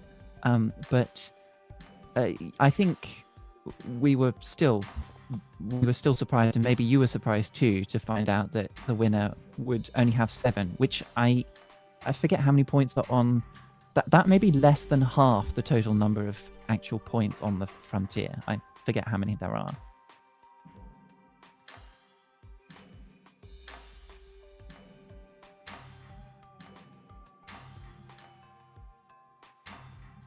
The 170G23C deletes half of their solves. Yeah, that's the feeling. All that work just totally obliterated by just some really nice. They call her Slaughterhouse Biggie.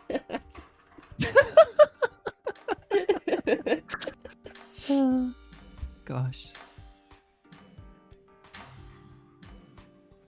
But yeah, anybody who's forgotten to submit something, now's your chance to submit it, so I can show it in the victory lap.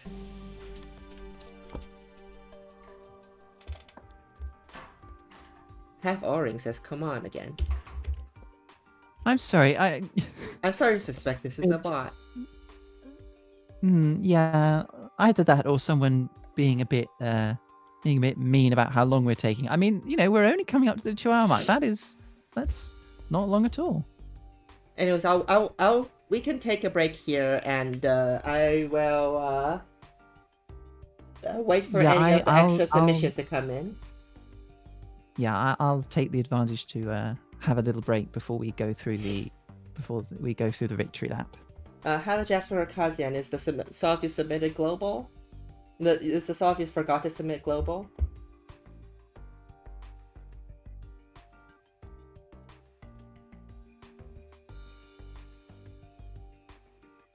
I'll pick a solve that is nice to look at to let it loop for a bit. This one, I think this is nice. No idea. Okay. Let me list the global the Paretos you have submitted. You have, well, not just global, just the Paretos you have submitted. You have the 100G, the 75G, the 170G, the 145G, the 165G, the 80G, the 110G, the 60G, the 95G, the 260G, the 70G, the 285G, and the 120G.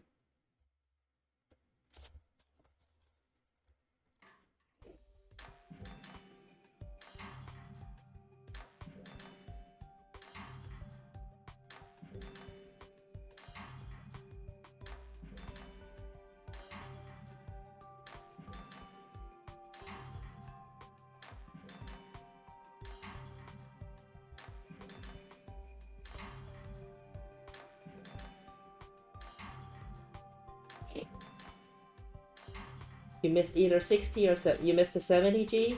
Well, the 70G is there. Or probably the better 70G.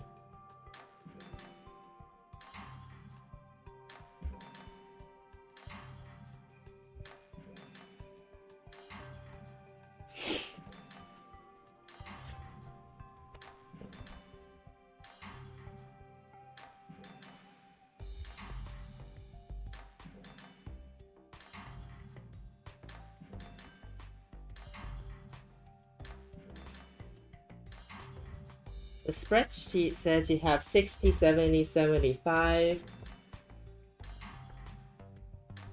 Let me verify that these are here. 60, 70, 75, 80, 90, Oh, wait. I wasn't checking the numbers. 60, 154. Yes, that is correct. 70, 135. 75, 112. 80, 83. 90, 75. 95, 66. 145. Yeah, that's the one with the notes. 110, 42. 120, 36.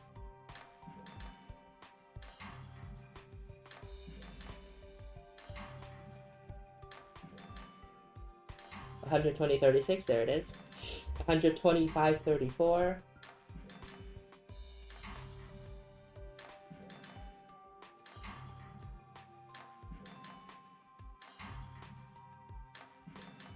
'I do not have your 125.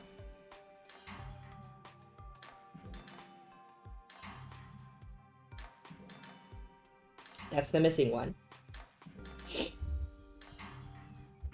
Oh, also Kazian's got 285.18. That's not a global. We've seen a 270.18. Oh no, that's just what they have.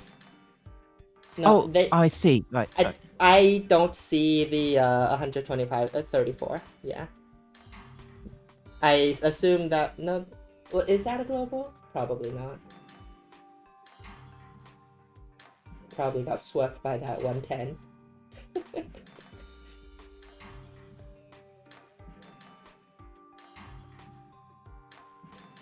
Also, hello. Sorry, I'm back.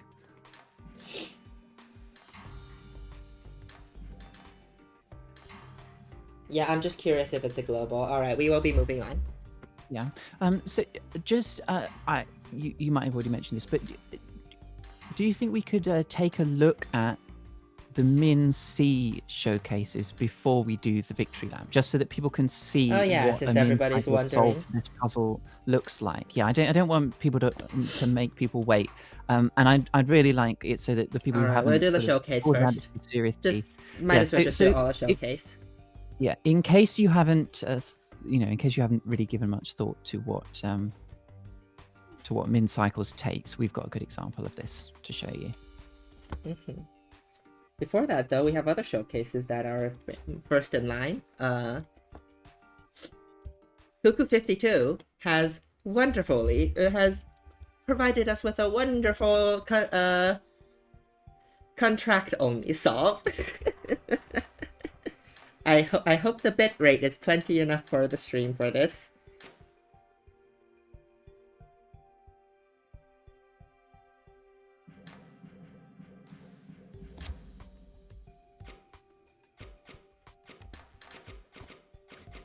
The people are popping off. That's what we like to see. This was I said there were some solutions that I was sort of like, holy shit, in the Weeklies chat when they came in. This was one of them, but for a very different reason from all of the others. Thank you, Cuckoo52. Let's watch that again. Well, I don't want to make people wait too long on watching, because I know there are people who want to watch the It's worth it. This is worth it. Yeah.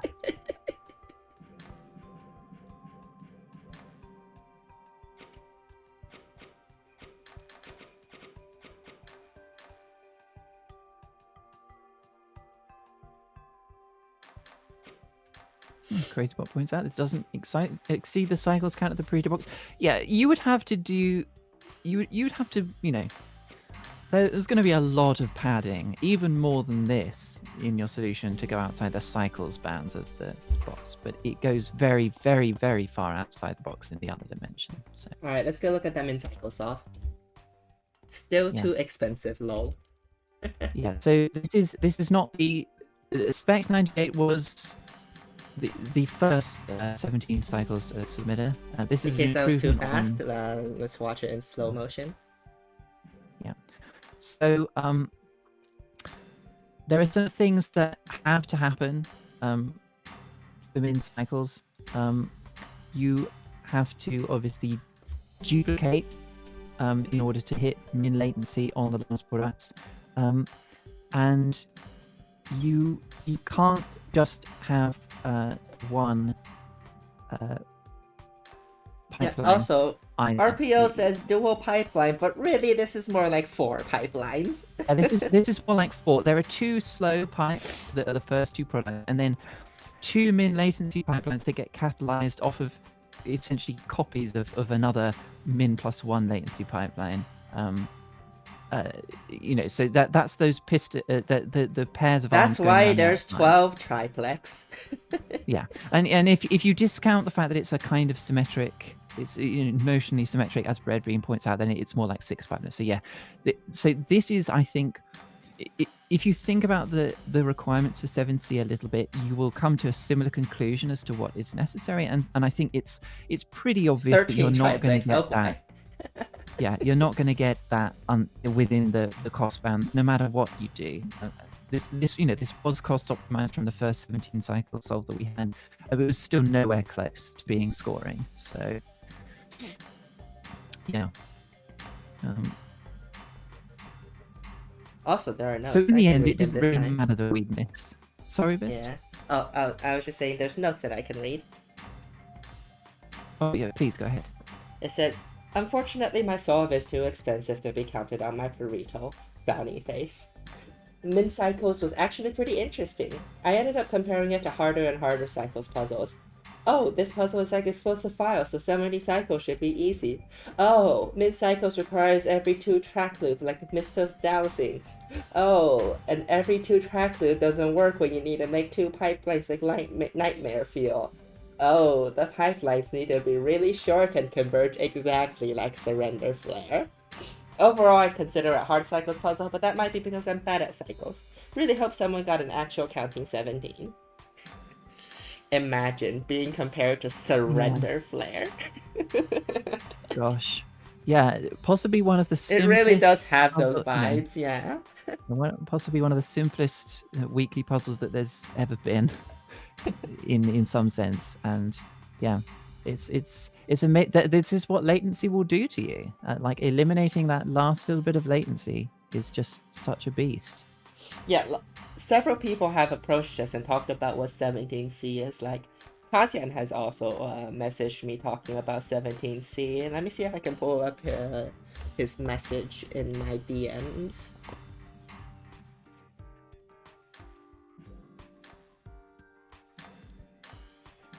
Kazian said, so I know the Weeklies team is frustrated about miscalculating min cycles for Pareto poppers, but on the other hand, I think this puzzle is a shoo-in for Best of the Weeklies 2 addition to the leaderboard if we ever do that. It's such a cool cycles puzzle when you understand the constraints and how many ideas are dead in the water for entirely different reasons. Some of them being like pre-building. Pre-building is not possible. Yeah, it's not actually. For a long time,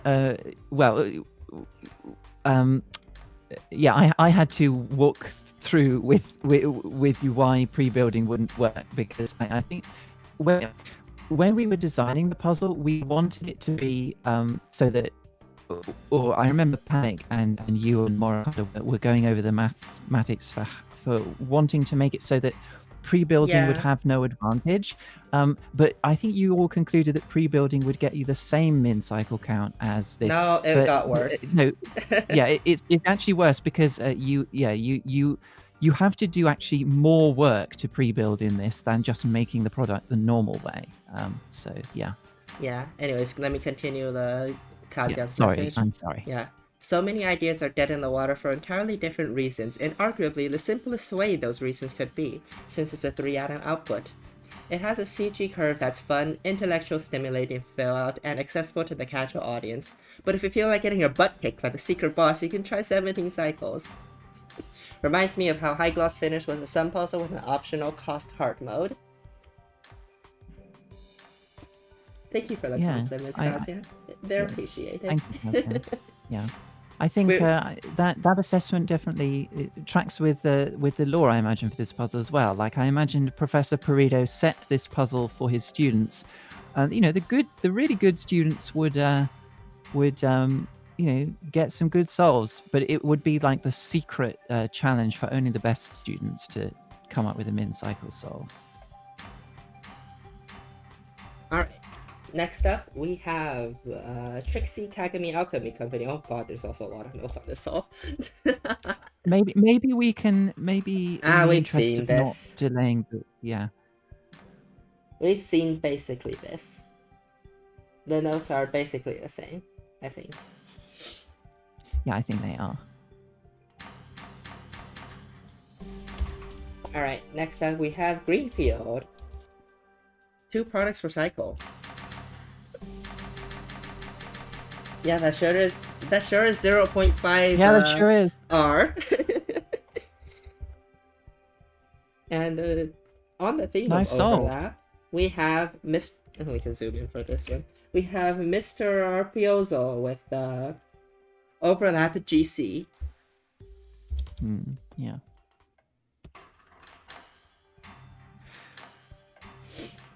Overlap GC in parentheses, so it's probably G multiplied by C. Yeah, so Random Yoshi and Hello Gecko talking in the chat. So just to go over it briefly, by pre-building, in general, what pre-building means is that you take advantage of the latency in the puzzle to build or take advantage of the the time that you've got while you're pulling inputs to build the slow stuff in the products in advance, and then use all of your final inputs to finish off partly completed products that you've spent your spare latency building. In this case, the idea would be to use products early on to build triplexed pairs, and then use the final sets of inputs exclusively as salt. But the problem with that in this puzzle is that because of the way the salt is bonded to the triplex, it's more so the output cadence that messes with the. If you could output multiple outputs at the same time, so it is faster. Yeah, there are multiple different reasons why it doesn't work with this puzzle, but yes, hopefully that gives you at least an understanding of what we mean when we're talking about like the concept of pre-building for this. A good example from a tournament that might be a little bit more understandable because it actually demonstrates it is if you go and look at Warp Fuel from the 2023 tournament, that was Panic's tournament. I forget, was it week 7? The cycles metric there uses pre-building for the winning solves. Which puzzle was it? There was week 7, Warp Fuel.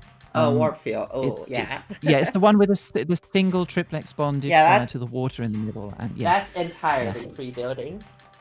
Yes, it's also a triplex puzzle, which is why it benefits from pre-building. In general, pre-building like benefits. Triplex takes a long time. It has a long latency. So do it first. Yes. Yeah. Any slow process that would otherwise be a bottleneck, you can rearrange the usage of inputs to build all of that stuff early on, so as to have the lowest possible latency to output for the final product. Also, now you're all looking at the best GC solution there is. With overlap.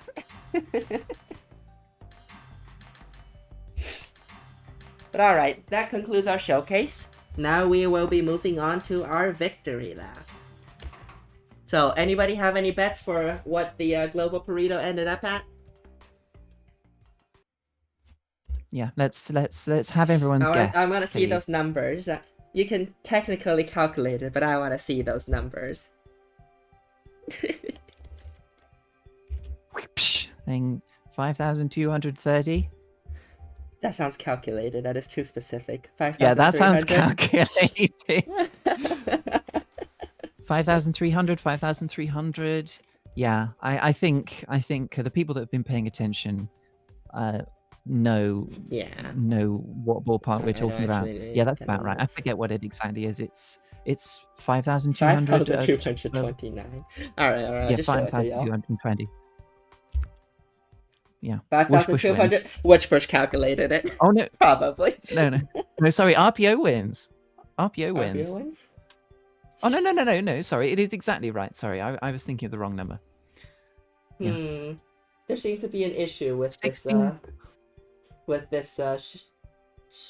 showing the solutions. Ah well. Surgy D appears Oh dear. twice on it. Oh well. I'm not fixing that. Okay. Yeah, so we had 16 total globals. The winner did not even get half of those. So very different from last year. The globals are hard to find. And we'll be starting with the fastest solutions. This is the Transcendental Brick 18 cycle solution. Sorry. And that crashed my game. What happened? Oh no.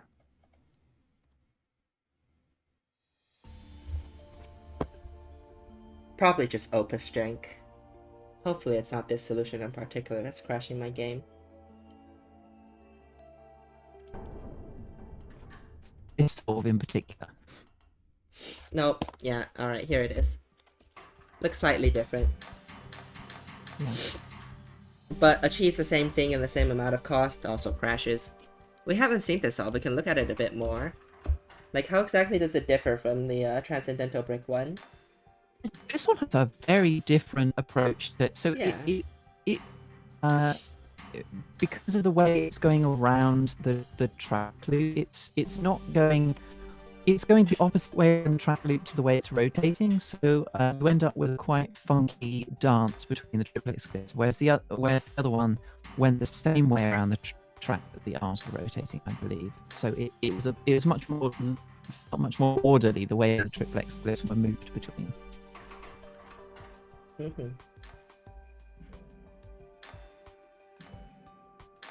But alright, moving on. We have, at 255 cost, Spec 98 and 19 cycles. There are several people on this Pareto point. Yeah, we're getting duplicates again. Yeah. Oh well. Well, I can see that there are 5 people here. Yeah, so this is the 19 cycle where you had to find the one arm to reuse and managed to do it with only 2 triplex.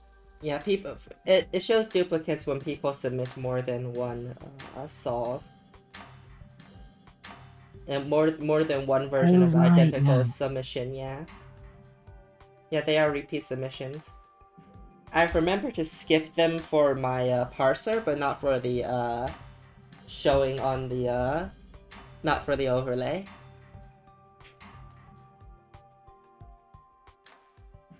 Ah well, y'all could just look at that. It makes it seem like more people got it than they did. Anyways, let's see if any of these are different. This looks like the same thing but mirrored. Yep, smaller area though, I think. Evanov's looks like oh yeah, this is the one with the hex arm that's kind of out there, kind of whack. Oh yeah, and very noticeably more compact arrangement of the glyphs. Like all of the glyphs are adjacent in this one, aren't they? Whereas, like in these, there's that you do the rotate after the bond onto the duplication, rather than have them all adjacent like that. Yeah. And last but not least, 30D version, which looks like 4's version, just rotated. Kinda, sorta.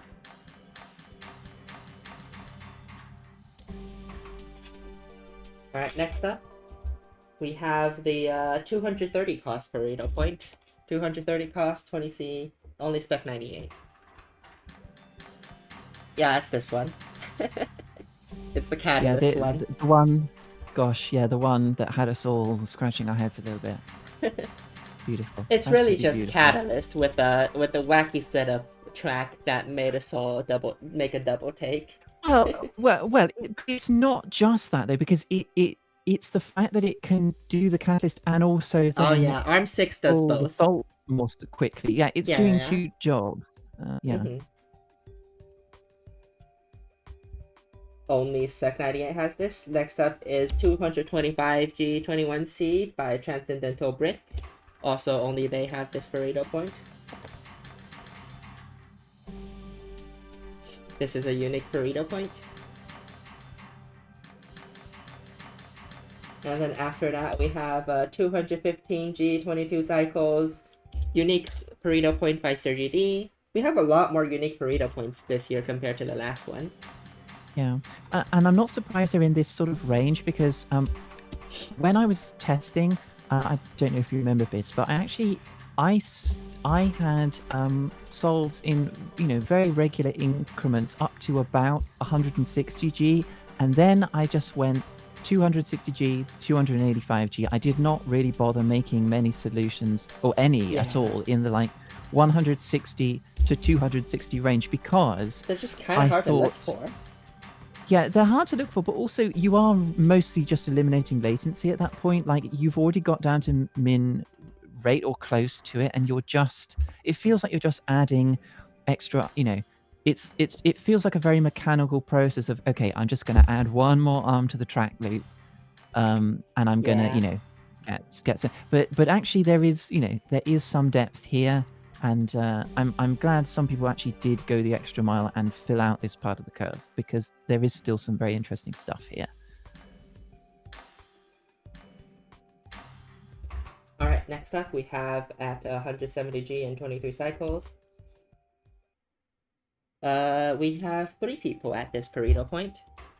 It's this solve. The one that destroyed many of people's other solves. The one that destroyed half the Pareto points of most people. That's the one, officer. That's the one that did it.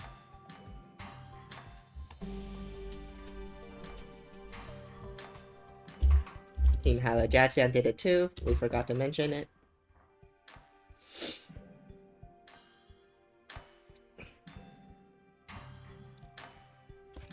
And also Transcendental Brick. These solves are identical.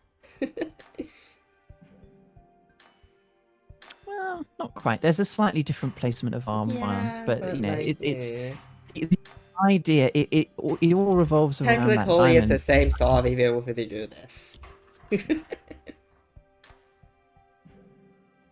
What are you doing? No, this is quite clearly not the same solve. This one. Well, area is different, but It's ugly and I hate it. So it must be different. Alright, moving on. We have our 165G point. Done by a lot of people. Done by Moving Library, Team Hello Jazzian, Team Genie Jambot 69, Silux Away, Ebenov, and Sergi D. This is probably the most common Pareto point.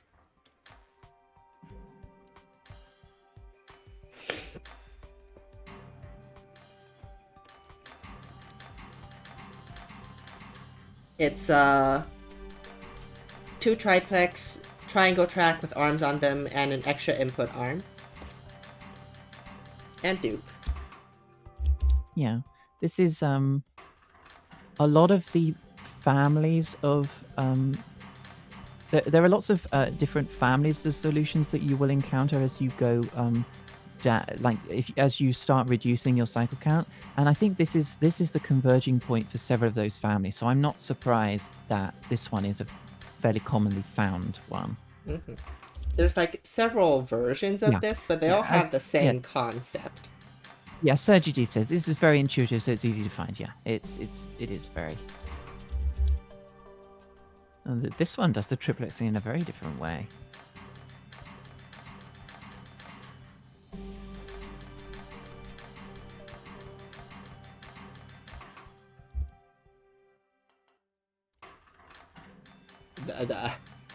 This one's interesting. Oh, good! Wow.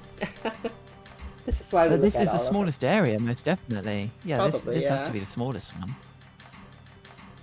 It's beautiful. There's also a difference between if people grab the salt input or the fire input for the track loop. Yeah, everyone else has been grabbing the salt with the single arm, but this one grabs the fire.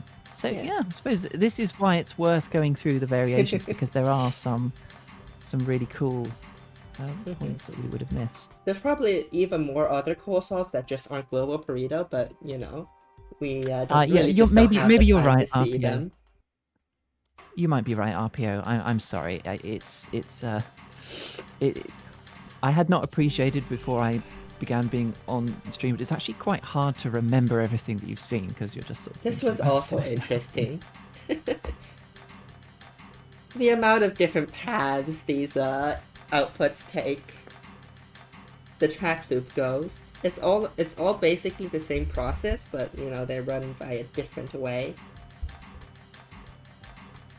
Sergi do things. 125G is off by 5G. Oh, I'll use that spare 5G to buy the world's tiniest violin and play a little tune for you.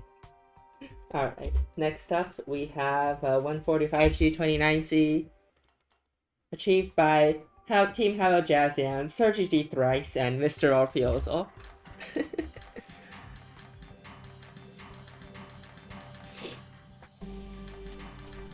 Yeah, so this is one of the families that converges into the previous one. This is like the previous family, but with one next triplex.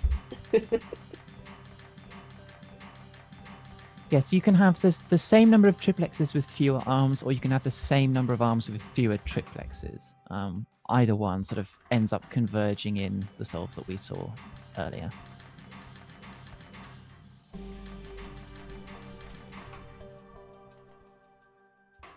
Yeah, they all have fewer triplex.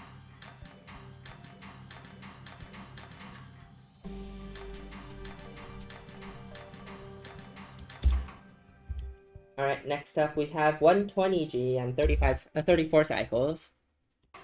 Oh yeah, this is the unique biggie point. Yeah, I think this is in the mid-range, this is the biggest jump. So this is the region.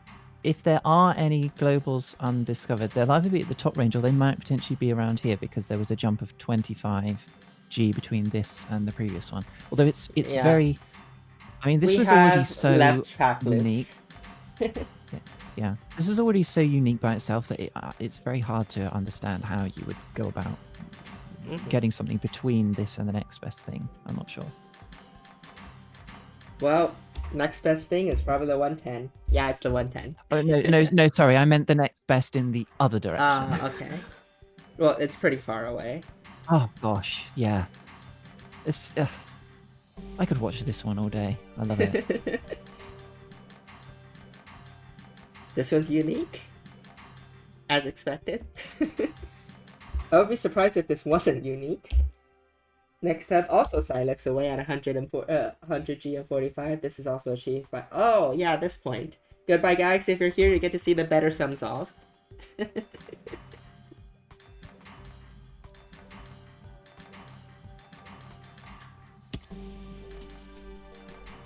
Oh, that crashes.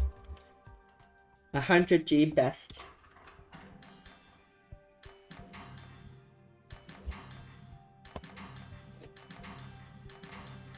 This isn't the sum solve, is it? No. Where's that? It's a Team Hello Jazzian. Oh no, solve. the Goodbye Galaxy sum solve. Oh, right, I see. Oh, it was the 110. No, the Goodbye Galaxy sum solve's not on the global frontier. Right, yeah. This one. This one's the better sum solve. Yes. Is it?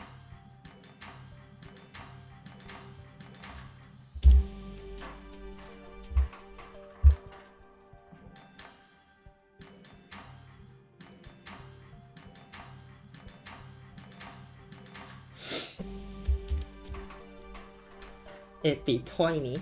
Yes, yeah, 168. Yeah, this is it. Yeah. So this is what beat you, Goodbye Galaxy. Alright, moving on. We have 90G and 56 cycles. Mr. Arpioso. Just them. Oh yeah, this one. This one's also amazing. I love this solve. Yeah, me too. There was, for a long time, there was a 90, I think, that I had that it was the same, same number of arms, same number of glyphs, and it was the two arms kind of doing this awkward, like reaching round each other sort of What is your thing. 90? It's here. Yeah, it's much slower than this because it spends way too much time resetting the arms. But for a while, it was the best 90 that anyone could come up with, because I think a lot of people jumped straight to Yeah, there are several arms on people track. with 9064, which is GUI, Silence Away, and Biggie, and Goodbye Galaxy. Yeah, so I think a lot of people got that, and it's the geometry is already so awkward to get that 9064 that I'm not surprised that you didn't stop there. I stopped there. Yeah. But yeah, it's the input suppression specifically that allows the better arrangement of inputs so that the period or pseudo period, I suppose, The arms are just like very good at sharing their jobs as well. Like it's almost all filled in all the way until the very end. Yeah, it feels very summy. Yeah, Kazian's saying in chat, he's surprised this one isn't some. Yeah, to look at it, it's like there were a number of very, very summy looking candidates. Normally there's, sometimes there's like one strategy that's like clearly superior to every other when it comes to some, but here there were just like so many actually really unique approaches that all got pretty close to min sum, I think. Alright, next we have the Wishfish Pareto point at 8081. I'm surprised this is not unique because Ebenov also has it. Ebenov's looks slightly different.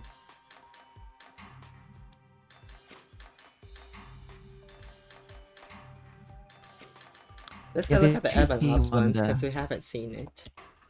Oh yeah, okay. It must have a deep bonder as well. Yeah. Yeah. It's the same solve but arranged differently. I see. Yeah. It's just like, I mean, who would even think to do this? But two people did.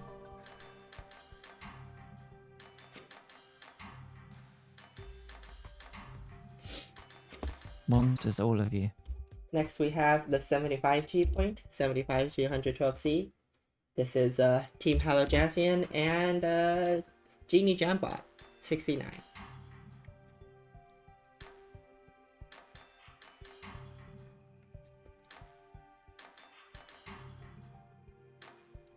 I remember the one arm triangle track Pareto point from Sophic Mercury is also a quite rare one. I think maybe even only Team Hello Jazzian got it that year. Yeah, so it seems to be that like one arm on a triangle track for whatever reason is particularly counterintuitive. I think because it depends so much on the very, very precise arrangement of things, because you can arrange things close together without crashing, unlike a lot of other one arm type solves. There's just a lot of tricks that you can do which minimize latency that you otherwise might not think of. Also, Albatross is asking if those were the only solves that had debonder other than the debonder one that was showed on stream. Yeah, I think so. Not many people even consider debonder. No, I mean, once you realize that pre-building just isn't going to work, there's no reason why, if you're going up towards the min cycle end, you would even consider using a debonder, because it just added latency for no reason. Yeah. Alright, Genie Jambot also has this. I believe we've seen it. It's almost the same thing. Next, we have the 70G point. This one. The one with the suppression. Lots of people have this. We have 1, 2, 3, 4, 5, 6. 6 people have this point. It's GUI, Transcendental Break, Witch Push, Mr. Piozo, Sockboy, and Sergi D. Yeah, so this one was not perhaps one of the rarest, but the people that missed it tended to miss it by quite a wide margin. Yeah. That's just that is how good this is in its local point on the boundary. It's you either see the suppression or you don't. Yeah. And I believe most of these solves are basically identical. I think they pretty much have to be. There's a Yeah. slight variation on the way that once the arm has got onto the triplex glyph, it can move in slightly different ways in order to get the bonds. But there's a forced regrab. It has to do exactly the same number of motion, amount of motion, whatever it does. So it's always going to be the same. Yeah.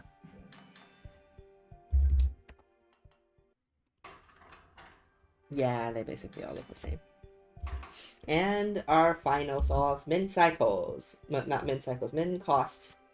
Which 5 people achieved. Also, thank you. I haven't been pointing it out, but thank you, RPO, in the chat for talking about area, because I know and maybe some other people were also like tertiarily optimizing for area in our souls because we were thinking about some and also just thinking what would be like on the leaderboard and so on. So haven't been you're doing the commentary job for me. Thank you.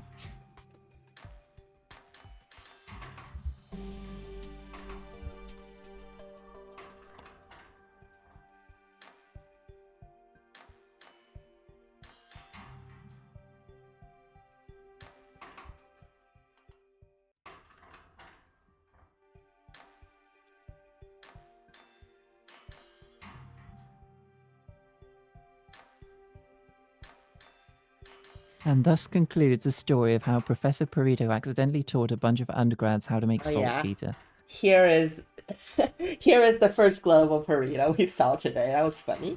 The Cagliarese solve.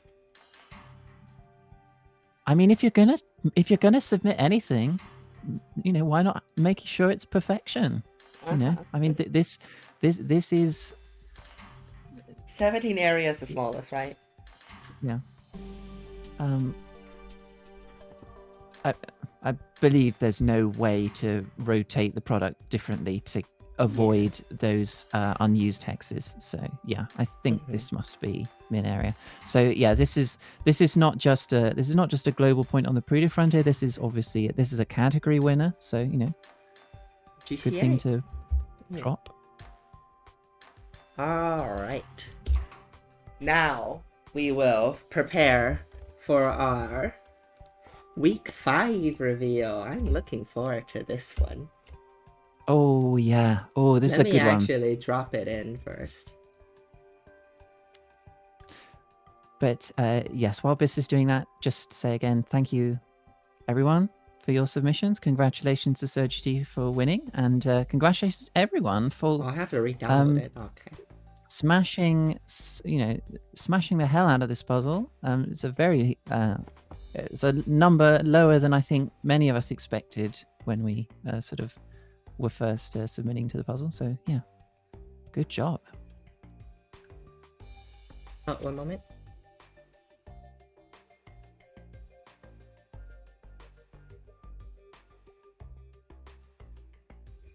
All right, let me download the puzzle. Where do I download this again? Non-Steam user or custom. Pop that in there. And we go back to edit this event. And it is live. Let me show you all on stream. Hell yes. Smog neutralization. The metrics of this puzzle is RA, rate area at finite area. So make sure you dispose of everything. And also arms. Oh, there's disposal. It's right here. Yeah, area minus arms. Area minus arms. Yeah, so you get disposal, bonders, a calcifier, I guess, and projection. I guess. Calcifier is there as a treat. You can calcify your air. if you wanted to, I guess. Yeah, people are saying, oh, this looks fun. I'm the one who came up with the AMARMS metric. If you have any complaints about that, please redirect them to me as per as requested by CrazyBot27. This puzzle is by CrazyBot27, and nice. to explain some of the metrics for rate, your area has to be finite. You will have to dispose of everything instead of making waste chains. And for arms, you don't have to dispose of everything. But yeah, that's all I'll say. But you're trying to minimize area, minus the arm bases. Yeah, minus arm what's bases specifically. Yeah, and the secondary for arms is cycles, I believe. Mhm. Yeah, and then cost. Yeah. So, Yeah. We have people says, "Oh, this looks fun," and people say, "Oh, you." This is the Marmite puzzle. I think this is. I'm really excited. Those two people are mentioned are in the same team. Team Hello Jazian. There's a schism being caused in Team Hello Jazian. Will Hello Jasper splinter off and establish a new Opus Magnum religion? Mm-hmm.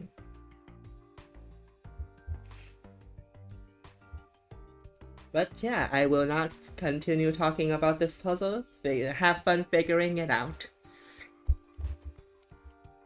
Yeah. All right. Well, don't think there's really much more to say, is there? Mm-hmm. That would conclude our stream for the day. Thank you all for coming. Yeah. I will also be streaming next week because I like the next puzzle. I am doing it. Yeah. I'm afraid I also really like the next puzzle, but I'm afraid I can't be here next week. I called I had a prior. Yeah. Oh, you also had something you had to do?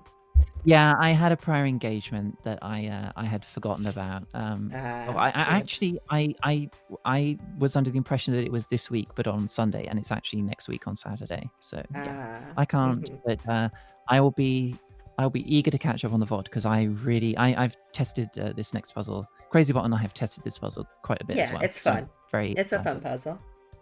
We have some pretty, I would say, quite impressive host solves. I know you're all gonna like blow it out of the water, but you know we'll see how that goes. Azuri Paw. But yeah. All right. That will be where we'll be ending everyone. our stream. Thank you all for coming, and we'll see you all next week. Bye. Take care, everyone. Bye.